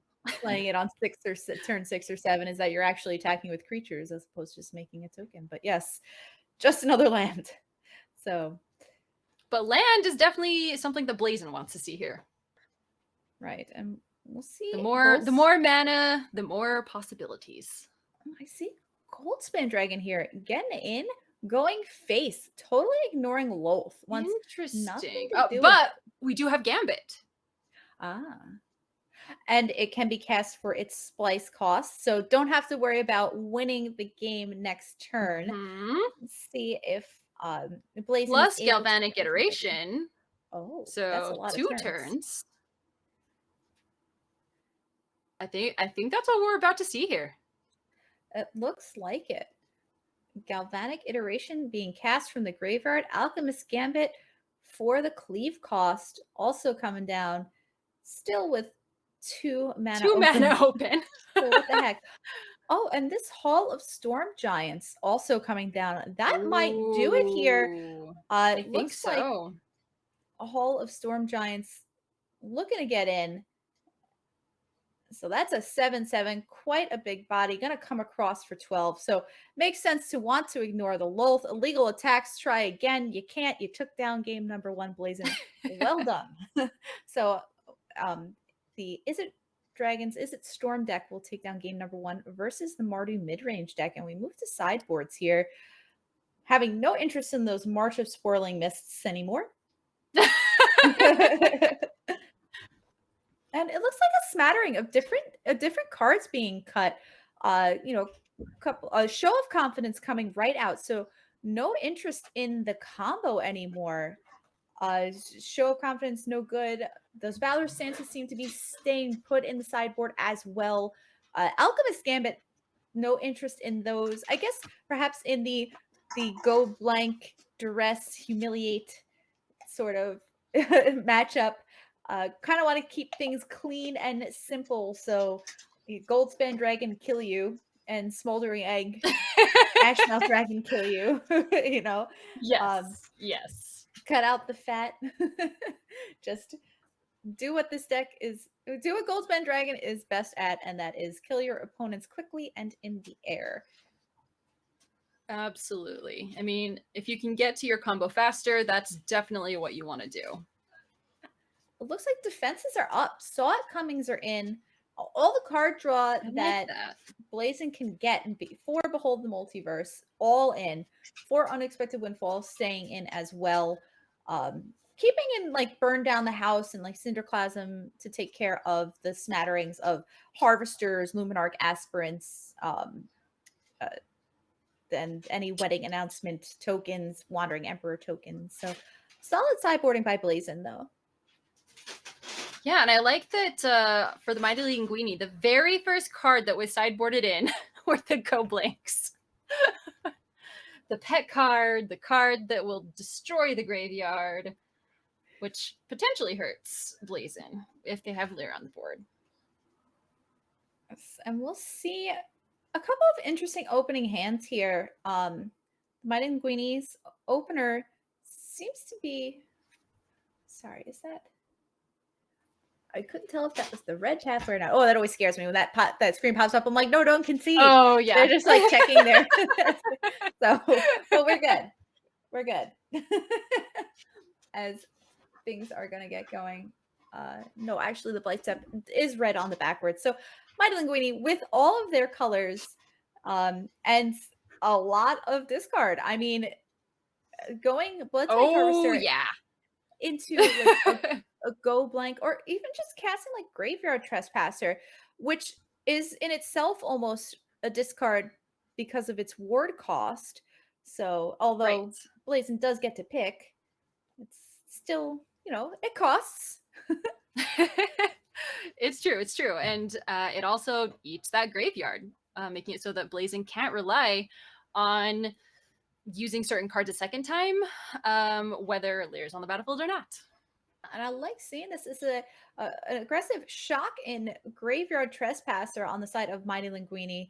So that 3/3 is there and going, and the 3/2 Blood Type Harvester are going to crit across. So Blazin dropping down to 17. Voltage Surge and a Dragon's Fire both in the hand of Blazin. But that is that's a lot of resources to expunge for 2 cards. Not casting a spell also lets it go to night. So this Graveyard Glutton can no longer die to that Dragon's Fire.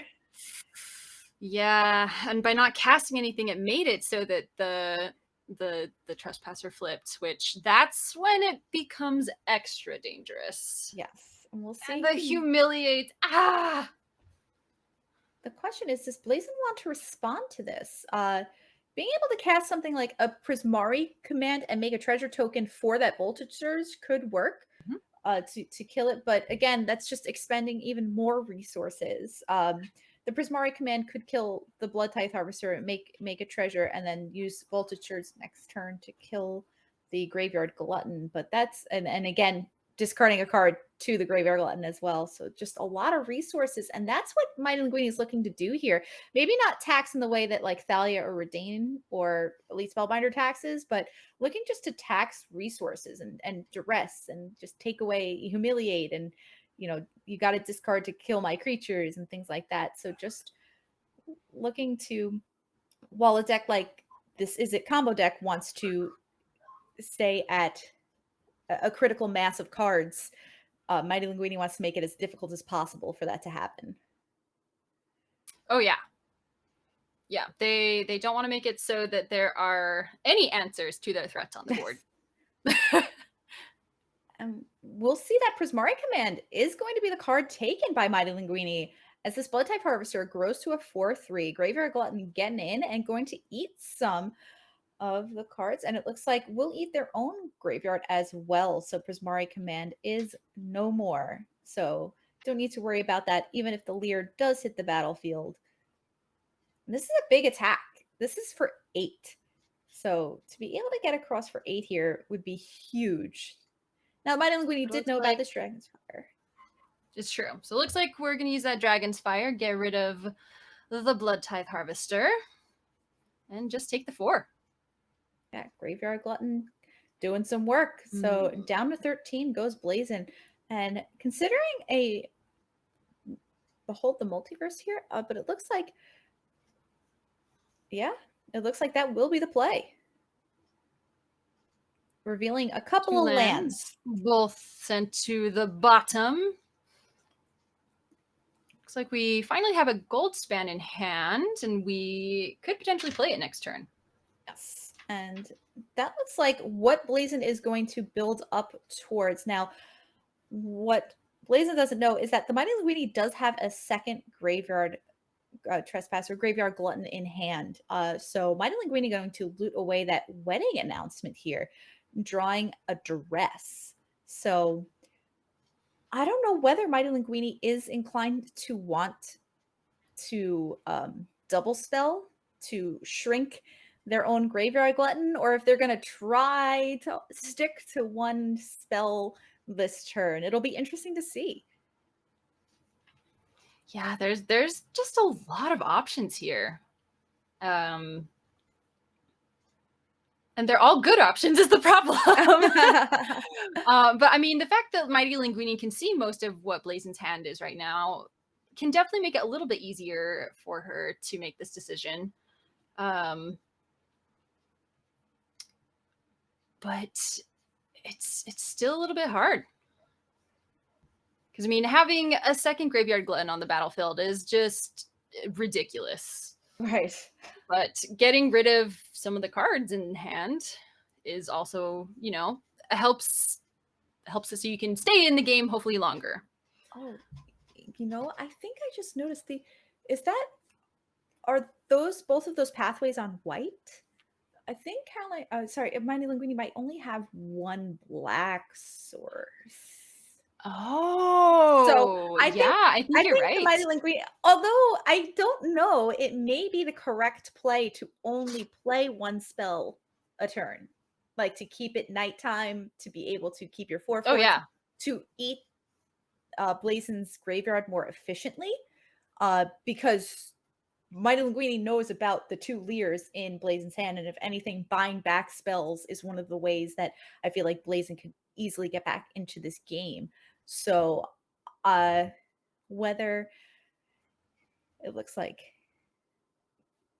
but it honestly, like, you know, whatever it may be, it works out, I think, for the MightyLinguine that they're just like, well, now I can't make the decision. I just have to leave. And honestly, having 2 graveyard gluttons, this is lethal. So, yeah, this I like right now. Blazen has the option to play a Goldspan Dragon as a chump blocker, and that just feels bad. That feels bad. Goldspan Dragon is not built to block. No, not in this circumstance. We'll see what MightyLinguine is considering doing here, because has the option to pre-combat either a go blank or a duress. Go blank obviously gives Blazen the choice, saying, you know, well, what 2 cards do you want to discard? While duress will allow MightyLinguine to get the knowledge of what's in Blazen's hand, but only take 1 card. And now MightyLinguine is already aware of 4 of the 5 cards. So, right. And 2 of those cards are creatures, which the Gluttons can eat and take more life away from Blazen. But it looks like these 4/4s getting in. Not much to nom on in the graveyard at the moment. So Goldspan going to trade with one of those 4/4s. Down to 4 goes Blazen. Still, once again, MightyLinguine with lethal on the battlefield. Expressive Iteration's got to show something good here. Oof. Now, Expressive Iteration into if Blazen can cast 2 spells here and flip Graveyard Glutton back over, like if they can cast the second Voltage Surge, I don't think they have enough red sources to be able to double spell and be able to cast the Dragon's Fire to kill the Graveyard Glutton. So it looks like we'd be maybe moving on to game number 3. It seems like what's working against both players in this matchup right now are the mana available. There weren't 2 blacks, there weren't 2 reds open, and there is the scoop by Blazen. As a tough game on the side of Blaze, but well played on the side of MightyLinguine, and we are moving on to game number 3. So an exciting match here so far, watching these 2 go at it. And it looks like Blazen happy to kind of stand put. 1 Goldspan Dragon in the side, keeping the Kazul's Fury in the side as well. No interest in the Alchemist Gambit. You know, dabbling a little bit with things like Cinderclasm, 1 Burn Down the House. You know, so a little bit of sweepers, a little bit of removal. 1 Leer is in the sideboard. It looks like Cinderclasm actually going to come out here on the play. So Goldspan Dragon back in on the play, wanting to stay proactive. So. All right, let's see what MightyLinguine changes, if anything. If anything. She's like, no, it worked out. I got to bring in my go blanks. I don't even know why I'm not playing them in the main deck. I don't know.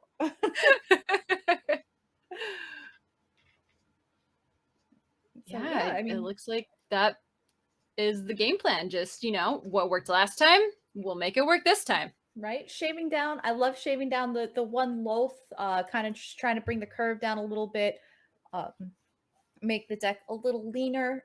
Same thing with not wanting the showdown of the Scalds. Again, that's more for like card advantage. Like this deck is looking to combo out on you, not a card you probably want to have in. No want for the Beathook Massacres or the Ray of Enfeeblements. It looks like Fable of the Mirror Breaker going to come out as well. Archon of Ameria is a want in this deck for now, as we see the openers on either side. Blazin very happy with their 7.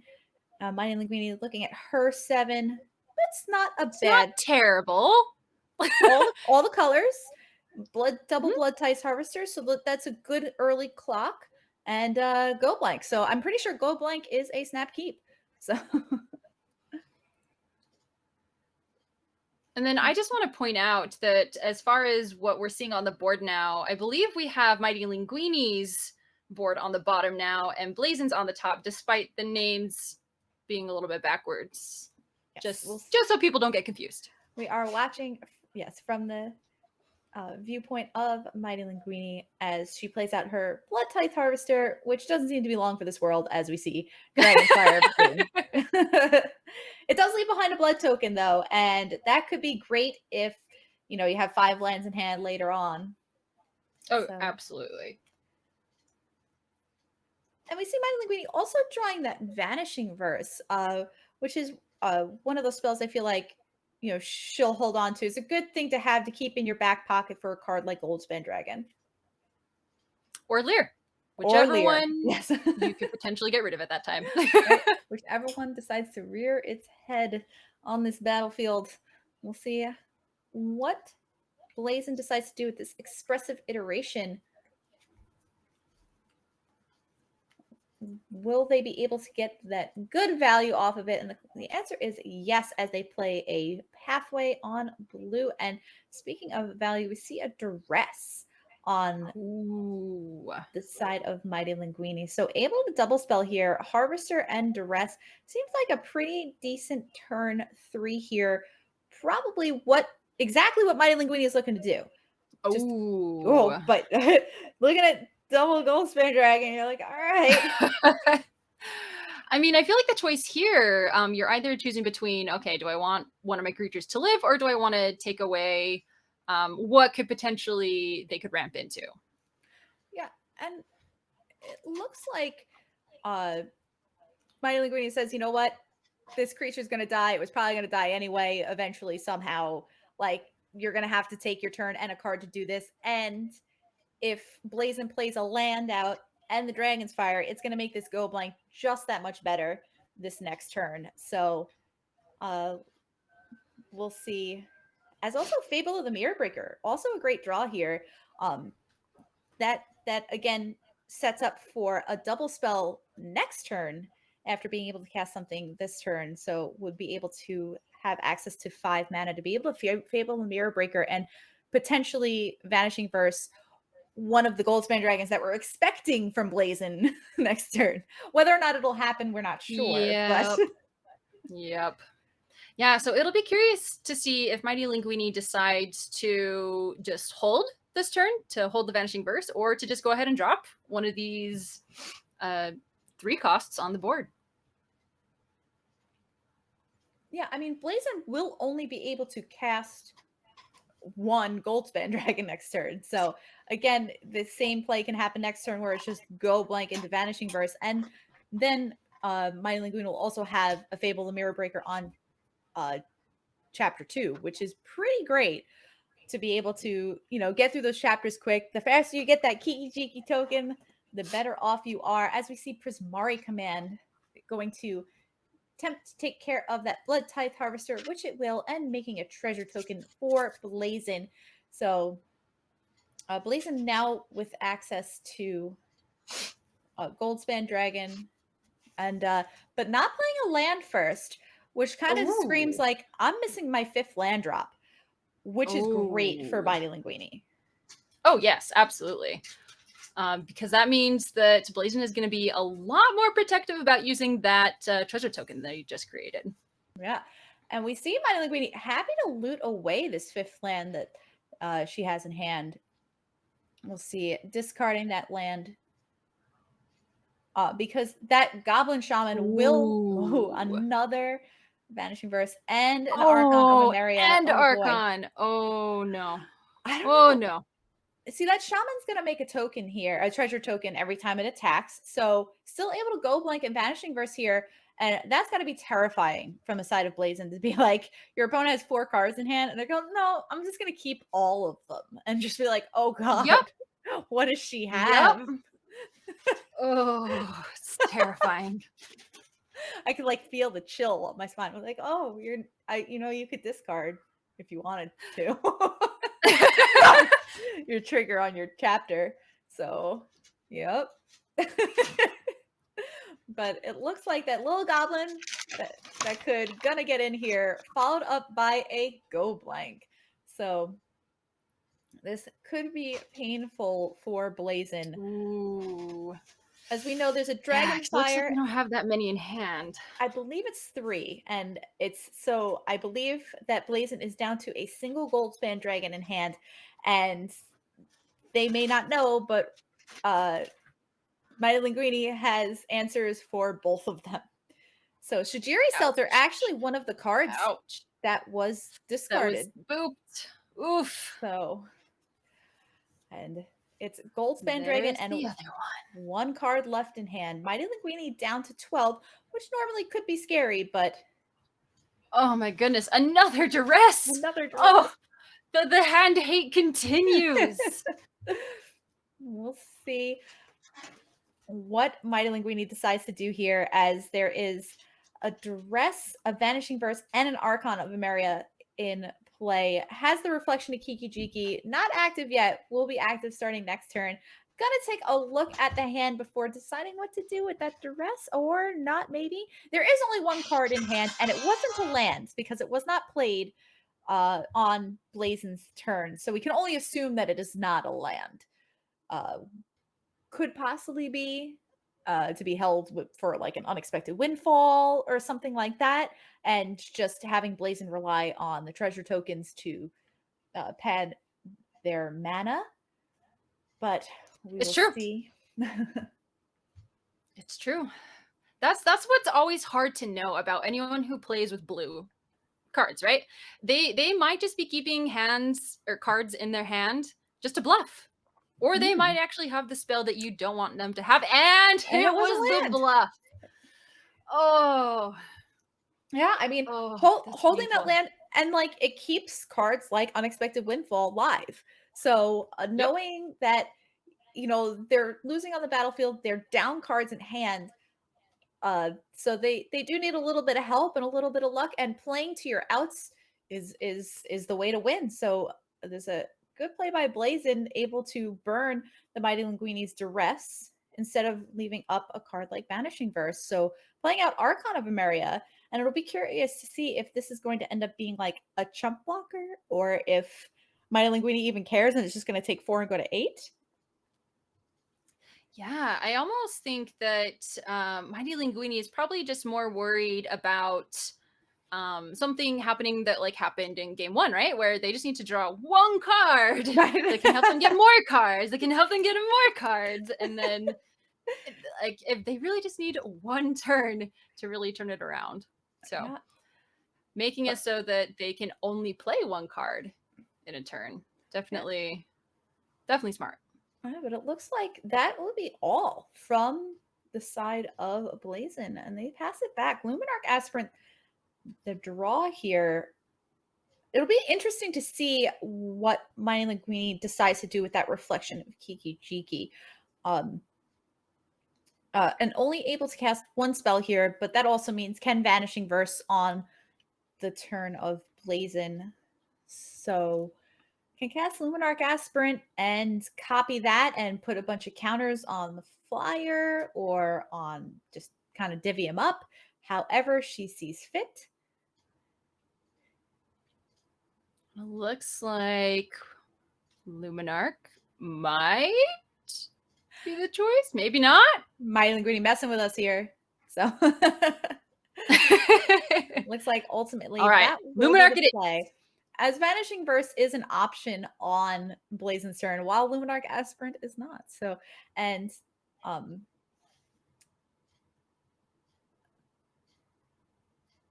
it looks like, yeah, just gonna grow that Archon of Emeria. Is Reflection's a Kiki Jiki? Oh, I thought it was just gonna get in as it was, but it looks I'm like keeping it thinking back as a blocker. I like that. yeah, or just as a way that if they do have a way to kill the one Archon, they can create a second one. Surprise! You still can't cast more Boo. in a single turn. Now, one thing Blazon has is mana. Like, that is the 4th treasure token of 5 lands in play. So plenty of resources, but that Archon of Emeria definitely presenting a problem and no longer dies to cards like Dragon's Fire. So that 3/4 body makes a big difference from 2/3. Oh yeah. And it'll be interesting to see. I mean, if you can only cast one card, Right. that's not a bad one to be able to cast in this situation. That is definitely a very good draw on the side of Blazon. Like you said, if you got one spell, that's probably the one Blazon wanted. And we're sort of at parity here. MightyLinguine does have a redraw off of this blood, so gonna loot away that land, and that's a pretty good what one. a draw! Graveyard Trespasser is here, eats that burn down the house, and again, Blazon is gonna need 2 cards in hand to take care of this Graveyard Trespasser, with the exception of drawing something like a burn down the house, which I believe they only have 1. So any of the individual 1-for-1 removal is going to need some fodder for that Graveyard Trespasser. And also, they're going to need to cast a spell. Otherwise, it's going to nighttime. Yep, and there are a lot of creatures in MightyLinguine's graveyard that she can eat. Yes. It's a hungry, hungry glutton. Yeah, feeling gluttonous here. It is. Graveyard glutton. Gonna get as feel bad as it is that like MightyLinguine just drew a land, not something she needs at all right now. It's also fine. It doesn't matter at this point. Voltage Surge here.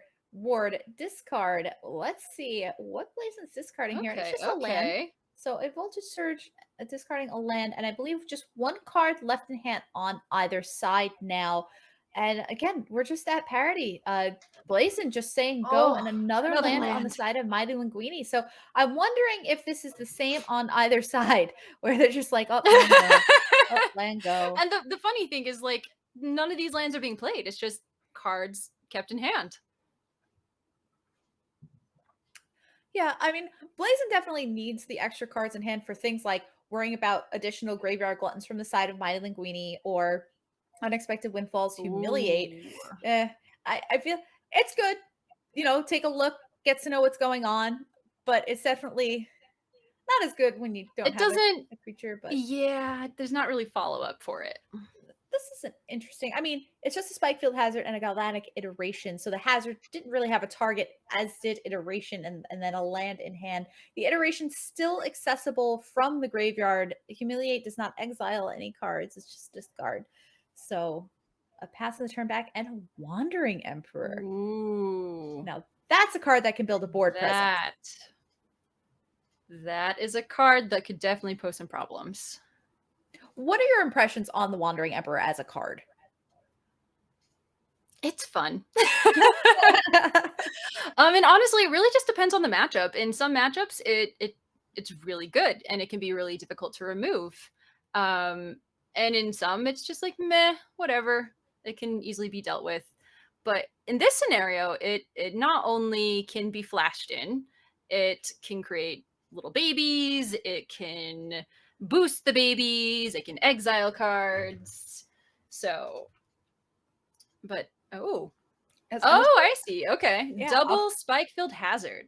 flashing back that galvanic iteration from the graveyard to double up that spike field hazard to take care of Wandering Emperor. So I'm sure if you ask Blazin what they think of Wandering Emperor, they think Wandering Emperor is dead. So like that's the only good Wandering Emperor to them at the moment. We see them fall down to 5. Now this 2/2 is still a clock, and we see Blazin spending a good amount of their turn and their resources to cast this Behold the Multiverse on the main phase. Yeah, and that leaves them with 3 open mana, but there's a few things they could do with 3 mana depending on what they can find with Behold. And we Looks see like they took 1 to the bottom. yeah, one card was top tier and playing out a land too.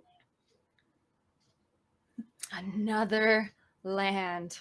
There's so many. Oh, I mean, there aren't but that many like creature lands, so I guess it's not the worst. It's not like it's true. It's true. Still not a hive of the Eye Tyrant. I believe MightyLinguine is playing 2 hives, and I believe Blazin is playing 1 Hall of Storm Giants, and I think that's it. I think you're right, but looks like we can draw some more cards. Take a look at what some of those are. And I think I see a Windfall as one of those cards. Or a dragon. It was a dragon. Yes. Dargan. I can see 2 reds. But Linguine has a verse. Yes. Vanishing Verse in hand for MightyLinguine among those 3 other lands, but can take care of this Goldspan Dragon.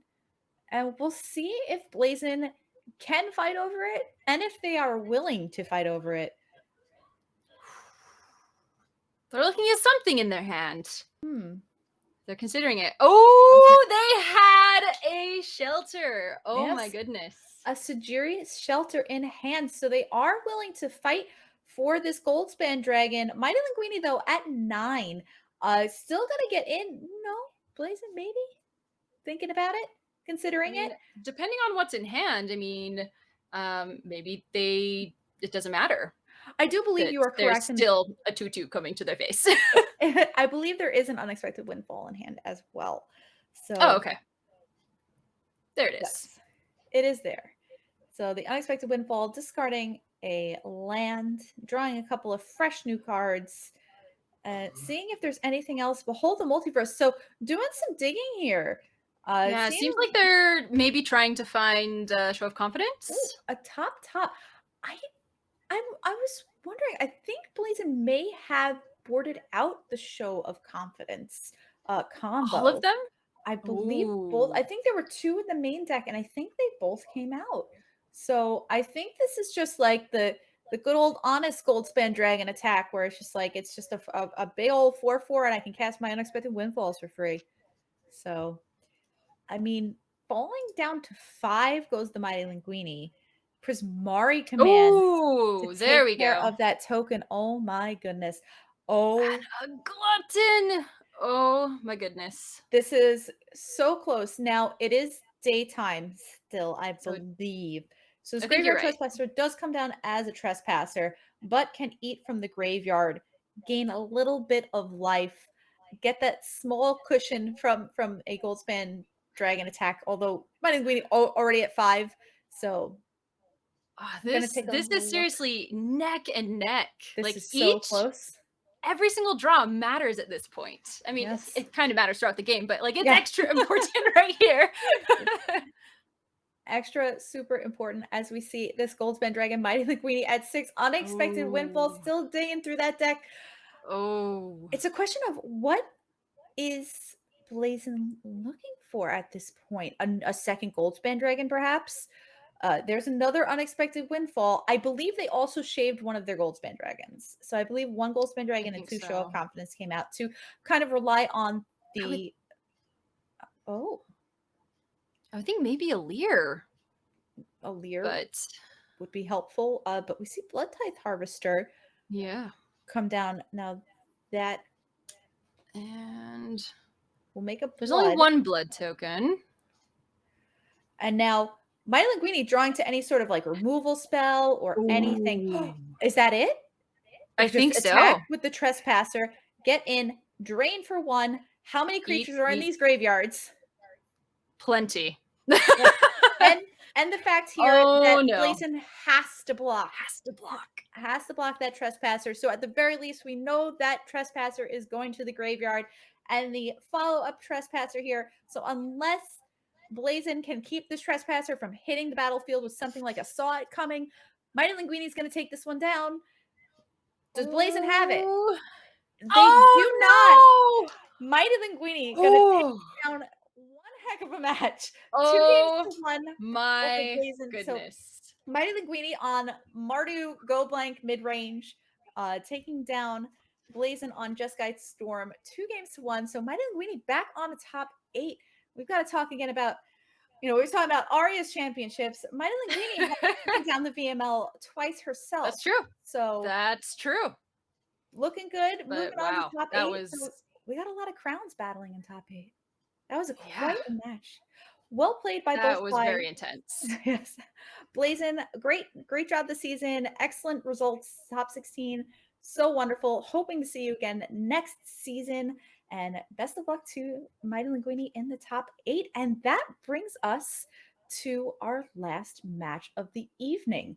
Can you believe it? No, this has flown by. I feel like it has been flying. Our last match, we're gonna pop right back over to some mid-range decks here. We have Emma on Rakdos Sacrifice, a deck, again, I had said, when we saw the Selesnya mid-range deck earlier, I was like, I feel like we saw that deck a lot because people were playing Nicole Anvil and Experimental Synthesizer, and people were like, yes, Sharn. So as a response to this deck, but it kind of fell off in popularity a little bit. But oh boy, when this deck gets humming, it's going. Oh you get those Nicole Anvils, Blood Tokens, Experimental Synthesizers. Now, you said you're a big fan of like mid-rangey decks. Now, does this fall in like your wheelhouse?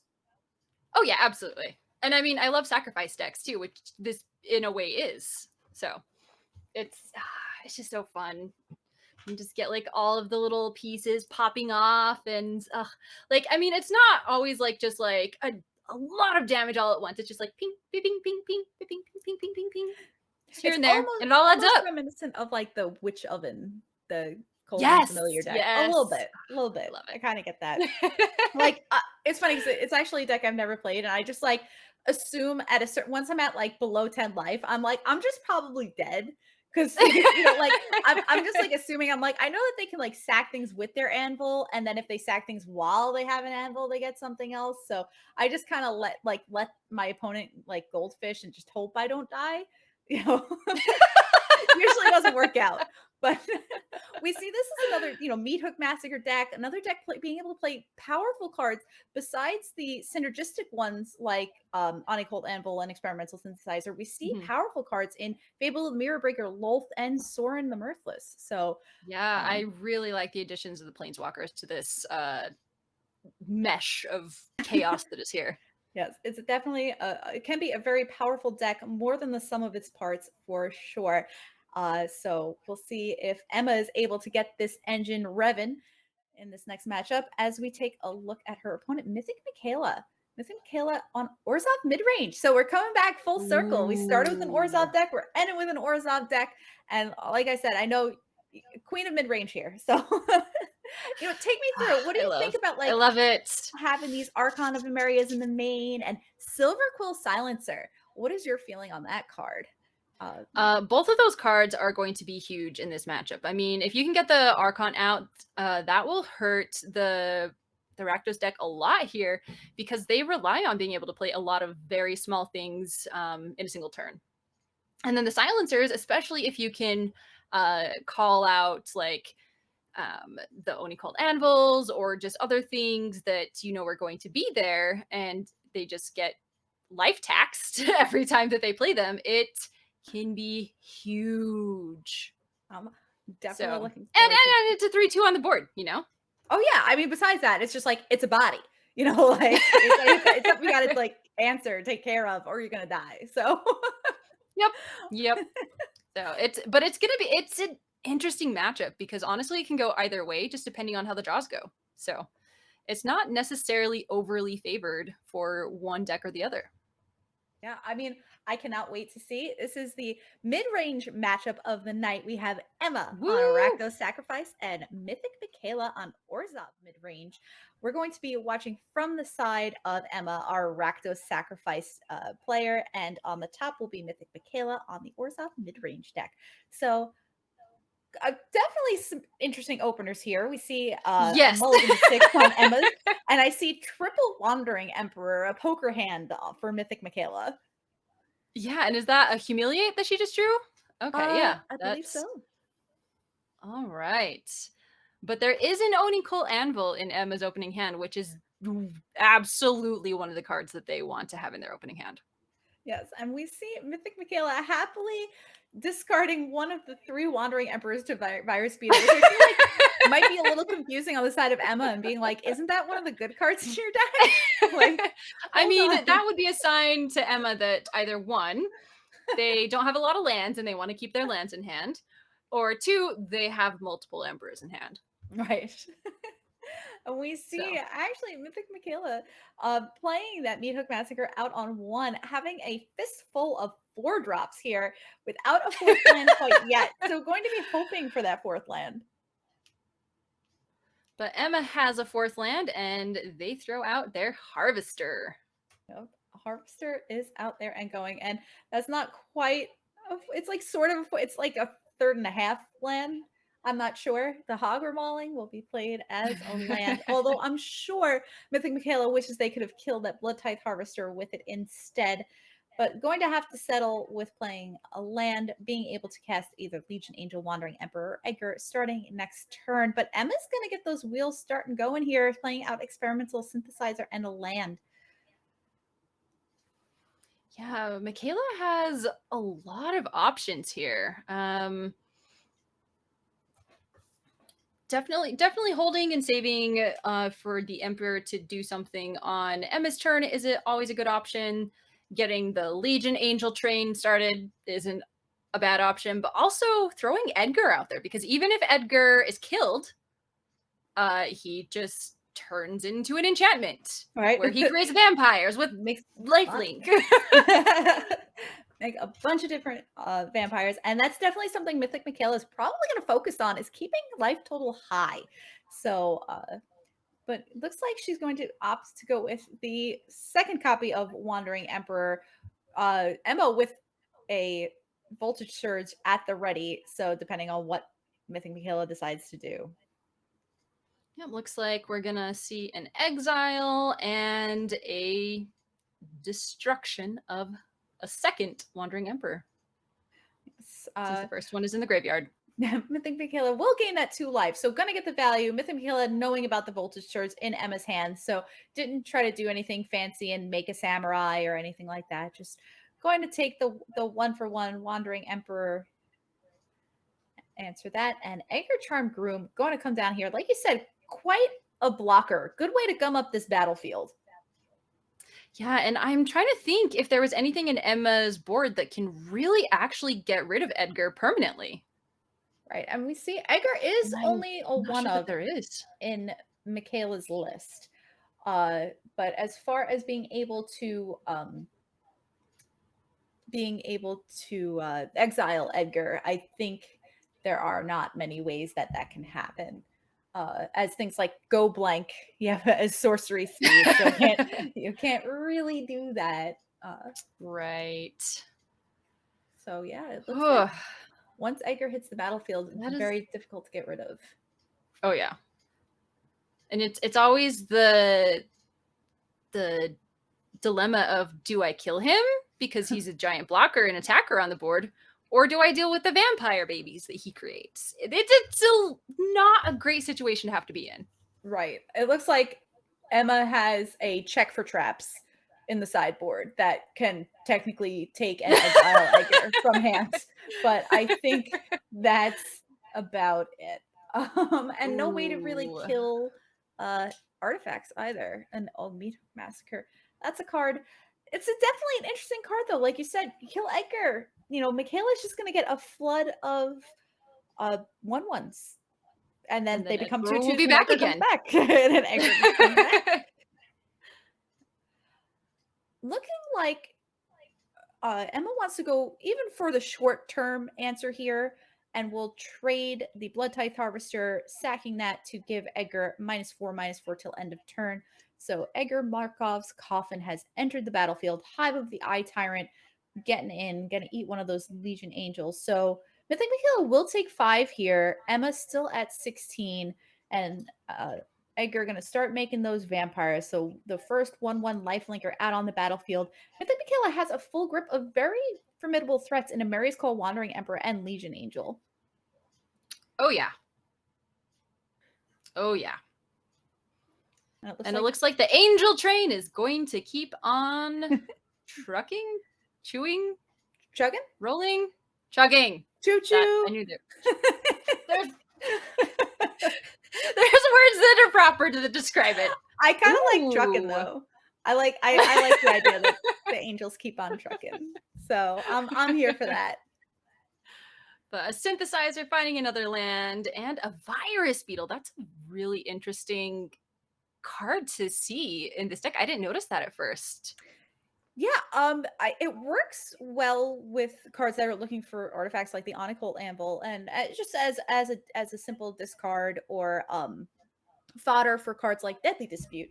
So I believe it is a 2 of in the list, and an interesting addition. I agree. Something that I haven't seen before.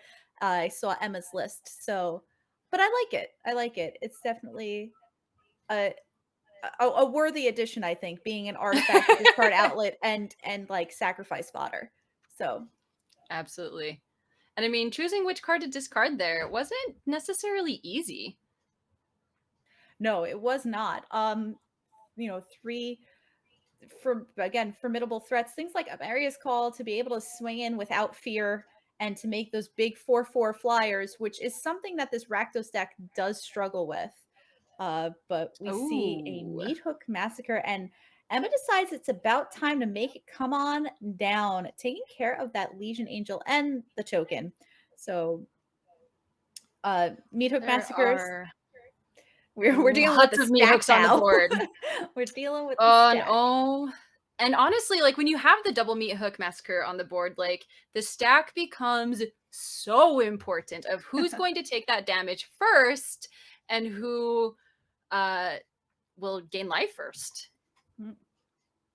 We see Experimental Synthesizer being sacrificed to make that 2/2 Samurai, and a Voldaren Epicure is going to be drawn and played off of that. And here comes Edgar back from the dead, pumping those vampires.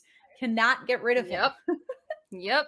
And oh my gosh, just Mikaela's hand is just drawing the Aspirant, which just makes everything even bigger, still having the Emperor in hand. And the verse, if there becomes like a Sorin or Loth on the board, or, even what's already on the board, they can just be gone forever. Yeah. I mean, the verse can also just like take care of the Meat Hook, so she doesn't that Mikaela doesn't have to worry about Emma's drain as much if that becomes an issue later. But it looks like Mikaela, like you said, has a dominating position on this battlefield. Emma is at 7, and Mikaela is threatening with 9 power in the air alone. So Emma going to make a last-ditch effort, sacking a blood to draw a card. And Loth Spider Queen, a great magic card, not enough here though. We'll see if this redraw can do 2 little baby blockers would not quite do it. And Oni Colt was definitely the card that we wanted at the beginning of the match and not at the end. Yeah, not quite cutting it. So we will see Mythic Mikaela take down game number 1 here in the top 16 against Emma on Rakdos Sacrifice. And see all these Raven Feeblements chilling in everybody's sideboard. Everybody's scared of those mono white decks coming in and trying to aggro all over your face. So those just get nasty really quick with these mid-rangey decks. They certainly do. I do love seeing the Cemetery Gatekeeper on the sideboard, though. That is definitely an interesting card that I feel like has not seen as much play as I had expected it to, and it usually is something that comes out of the sideboard if it does. Yeah, it's definitely more for the matchups against like the Is It decks where there's graveyards and lots of spells that can be taxed, life taxed, that is. But so not so much this one, but it's still a fun card. And we'll see those Goblins coming out of this deck as well. So we'll see how Mythic Mikaela decides to sideboard here. And those farewells come in so quick, wanting to exile Oh, yeah. all those artifacts and enchantments, even if it doesn't kill the creatures. Like, I feel like Mikaela might not care so much, but that might be the only answer that is here for Edgar Markov, is if Mythic Mikaela decides to exile him herself. So Yep, that's true. and now a card that I've seen in a lot of these Orzhov as a one of Kaya I can't say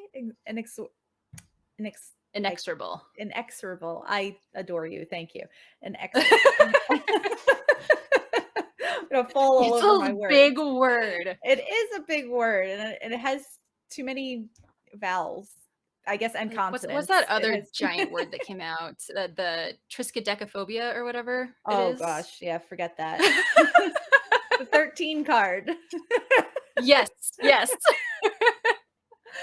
All right, that was 2 snap keeps. Those were very quickly chosen, but good hands overall. Yeah, we do see 2 solid starting hands here. We've got, they check all the boxes. They both have both of their colors, and now here's that check for traps, but there's no Edgar. What do you even choose? Oh, that was very quick. Yeah, that was a very quick choice. And now, even on top of that, though, Emma now has the knowledge of what is in Mythic Mikaela's hand and will be able to operate with that from now on. Having more options like cards like Fable of the Mirror Breaker, or deciding whether to go threat heavier and play out Blood Tithe Harvester. We'll see Silver Quill Silencer from the side of Mythic Mikaela. Now, this is being cast blind, but it looks like Voltage Surge is... That was a straight up prediction.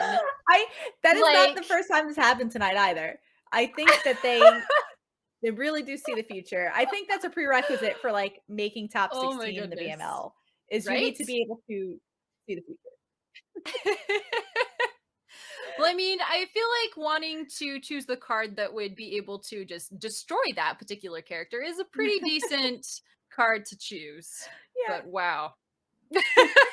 And I love it here because Emma is like, yeah, I respect it. I'm discarding Blood Tithe Harvester and the Voltage Surge that you named. Congratulations. But digging for that 4th land here and not finding it. Finding a double Nicole Anvil, which is a good consolation prize, but not exactly what Emma was looking for, as she really wants to make these land drops be able to double spell profitably and leave those treasures in play. Virus Beetle going to come down and take that Kaya. That one-off Kaya. She's just being booped. Right? Shoo. That's why she stayed in, so she could discard her to It's always funny. Like, you talk to some people and a lot of their like sideboarding decisions with certain cards is that card is basically in the deck to be sideboarded out. Yeah. But if Kaya ever made it to the board, it is definitely a beefy card. Yeah. Would have been great. Had either of our opponents, either of our players made their 4th land draw, so it looks like both will miss. Emma going to take another swing at it here. Having drawn Experimental Synthesizer, going to take a look at that top card. There it is. There it is. Never didn't have it.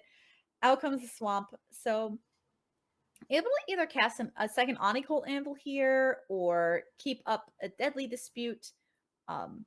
Or honestly, cast Deadly Dispute and cast Nicole Anvil. So both seem pretty good.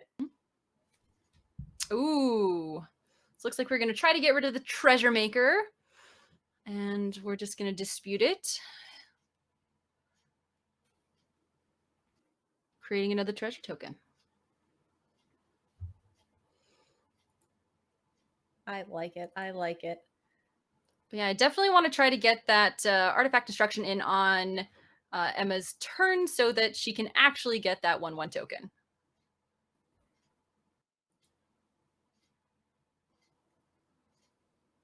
All right. Humiliate. Oof. Still no 4th land though. So No. a little painful. Yeah, but getting rid of that mirror breaker is definitely huge. And Or- I mean, they're just making a giant silencer. That is a very large silencer. Don't you even think about casting a Voltage Surge. Ooh, Willing to I trade like this. for the Making aspirin. them get rid of their little token babies. So that they can't just have an army of them. I like it. A second meat hook. That's so many meat hooks. And we'll see, starting with Experimental Synthesizer, one of the Nicole anvils will sacrifice that. We'll see Dent of the Bugbear. So a land for Emma here. A tap land, but a land nonetheless. Probably feels pretty good. Dent of the Bugbear is a good land to draw as well. Oh, yeah. And then playing a second synthesizer, drawing more cards. Oh my gosh, that was definitely planned. Like the perfect draw right there. Right? Like, knew it was going to happen. Like, why not? Concealing Curtain. Not quite the card we want right here either.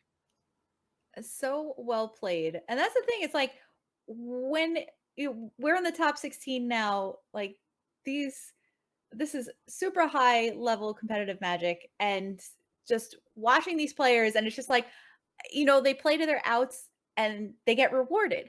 Like, they know their decks in and out, and that's why it seems like they know the future. Like, they could see the future because they're just playing so impeccably that they know exactly what their deck is meant to do, what their opponent's deck is supposed to do, and what they need to do to win. So really just some excellent gameplay, not only from Emma and Mikaela, but from everybody that we've had the pleasure of watching tonight. Oh, absolutely. And looks like we discarded some cards, and then we drew some others and got a Duress. Now, this is super interesting here, knowing that the Humiliate is there, but Concealing Curtains can just flip over next turn as well. So Emma's hand is pretty vulnerable at the moment. Looks like we're going to just go all in because we know that our Nicole anvils can make more blockers. And Fire Beetle very happy to trade with that Luminarch Aspirin here. So not wanting that Silver Quill Silencer to get any larger, Nicole Anvil going to start sacrifice that Experimental Synthesizer. And oh my goodness. See another Nicole Anvil. Third one. That is a lot. Oh, dang. And now, are they gonna do it? Oh, that was. Oh, what about it? Is it gonna happen? Just as 0. I love this play. That's just saying, brilliant. Hey, whenever I kill any one of my creatures from now on, you're gonna lose a life. So you better be careful. And they're going to plan on doing that quite a bit with the Oni cults, I would think. We'll see Concealing Curtains flipping over to Revealing Eye, revealing nothing but a mountain left in Emma's hand. But Emma is happy about that. Luminarch Aspirin going to grow that Revealing Eye, and we'll see a double block as it requests for a menace creature. And both of those little robots, little constructs, being sacrificed. Down to 5 goes Mythic Mikaela. Fable of the Mirror Breaker flipping over here. Now with Den of the Bugbear, is this lethal? I think it might be because we get another 1/1, and then the Oni can do 3 more damage. Yeah, so yeah. Mythic Mikaela. Oh yeah, and Meat Hook. And Meat Hook Massacre. So all the things, just turn them sideways. Emma gets in, takes down game number 2. So on our final match of the evening here at VML Top 16, we are headed to a game 3. Who will be all of our matches tonight go to game 3? I think so. I think we had one that didn't. Unfortunately, most of them did. Yes, I believe 3 out of the 4 did.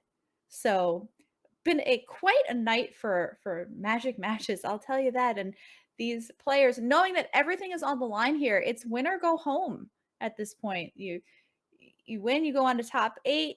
lose, better luck. Hope to see you again next season. So Exactly. But I mean, even if they lose, they're still in for the money. yeah, hey, Everyone in top 16 gets at least some cash prize, lots of gems. yes, There's because there's not a whole lot to, be terribly upset about. no, this is quite an accomplishment. One of the toughest tournaments I've ever had the pleasure of playing in. We'll take a look at these opening sevens. Emma's going to It keep was hers. all lands. Yeah, Mikaela not big in the double Amaria's Call 5 lands, so gonna ship that one back. A much better 6 here though. So Yes. taking a look, and it's the 3 lands and a hog remoling with Humiliate, Vanishing Verse, and Wedding Announcement. So a little slow on threats, but not a bad hand. So Mikaela What also on the hurts play. is seeing that we know that Emma has a lot of hand hate. Yes. And Humiliate is Ugh. where Emma's going to start, knowing that she can.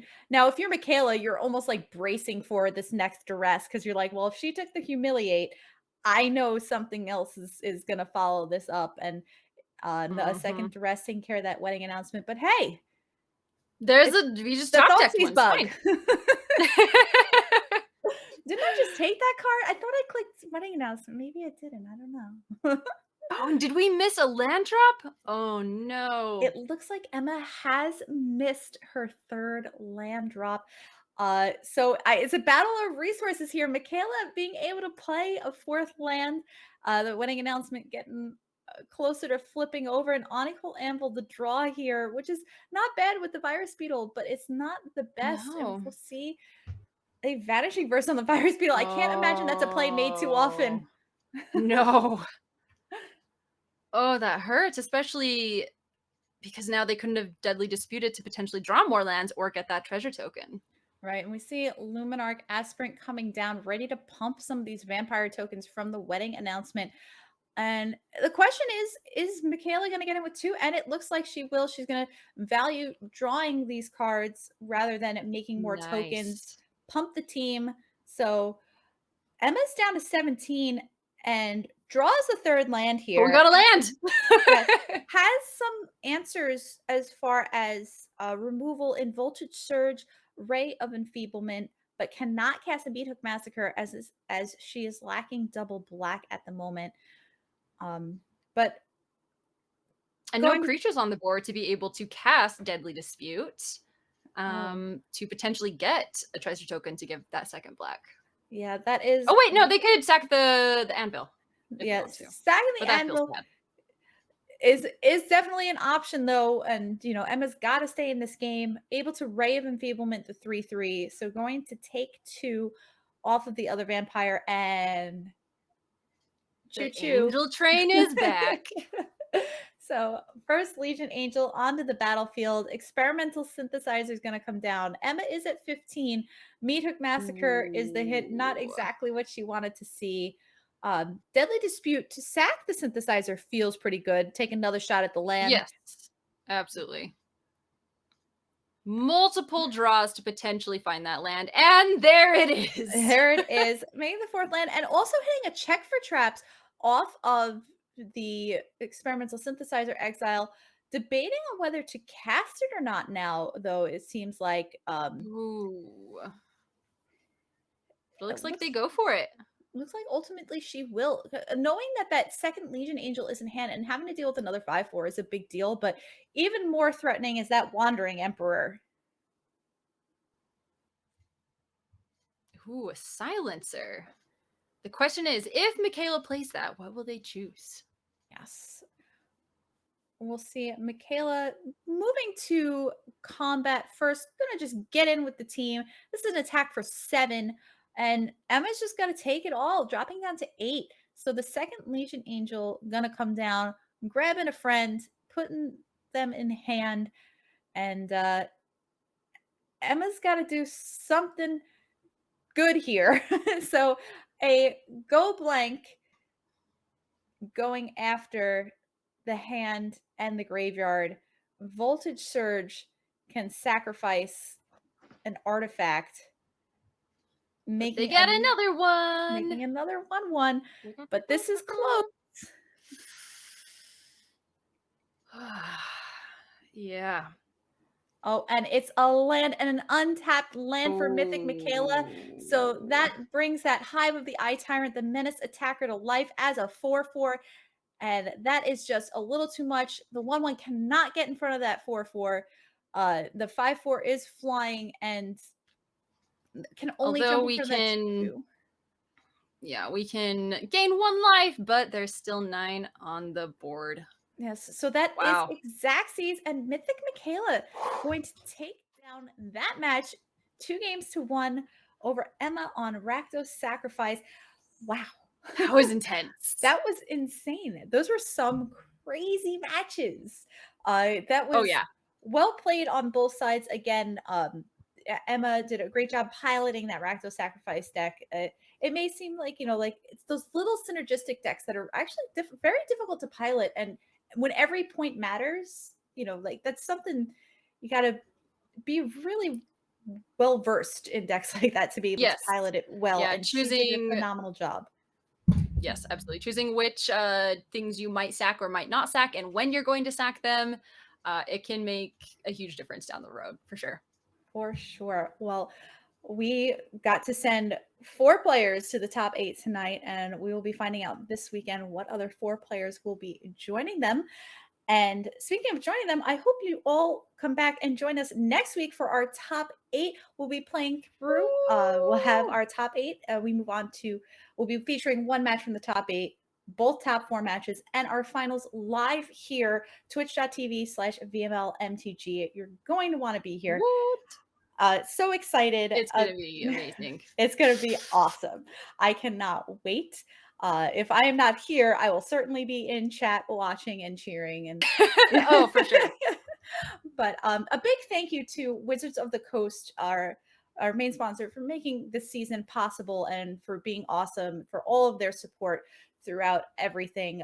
They are phenomenal. And speaking of phenomenal, GLHF, Good Luck High Five, a podcast run by Megan and Maria. If you haven't checked them out, I don't know what you're doing. They are amazing. Apparently, been doing the podcast for like 10 years. I had no idea, but they're like best friend. I love listening to them. They are so insightful. They're so funny, and I just absolutely adore them.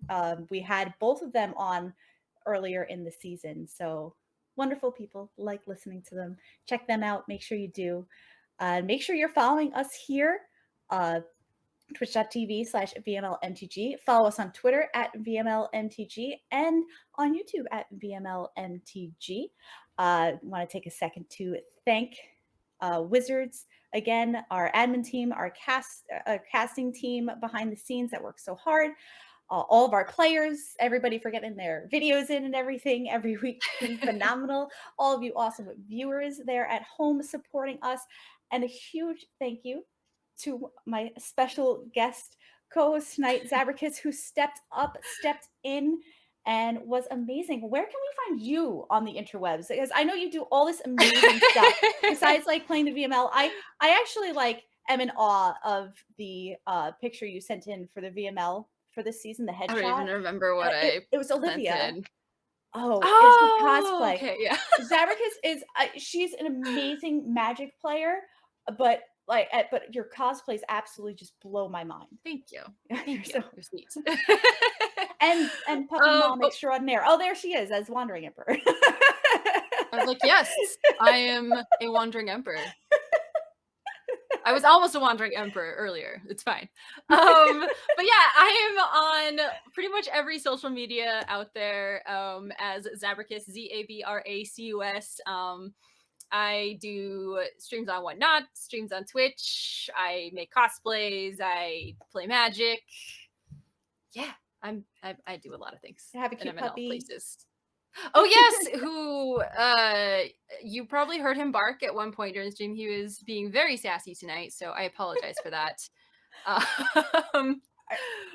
yeah, thank you so much for having me. This was a blast. I love just seeing how amazing the players are. Like I already know that like everyone on the VML is an amazing player because they're in the VML first of all, so you're automatically awesome.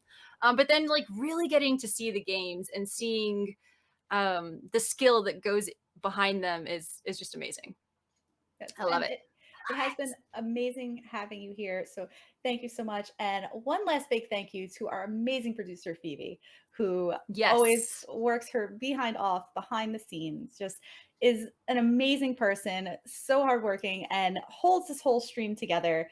Don't know Yeah, I what we would would do feel a without lot her. better about having said that if, I hadn't made a mistake on the videos today, but oh well.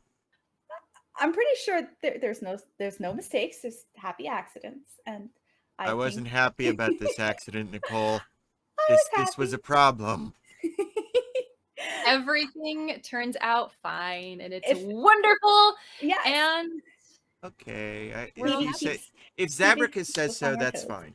So See, I'm chopped liver, so it's been nice chatting with you. I'm Nicole Callahan. Find me at chopped liver on Twitter and Instagram.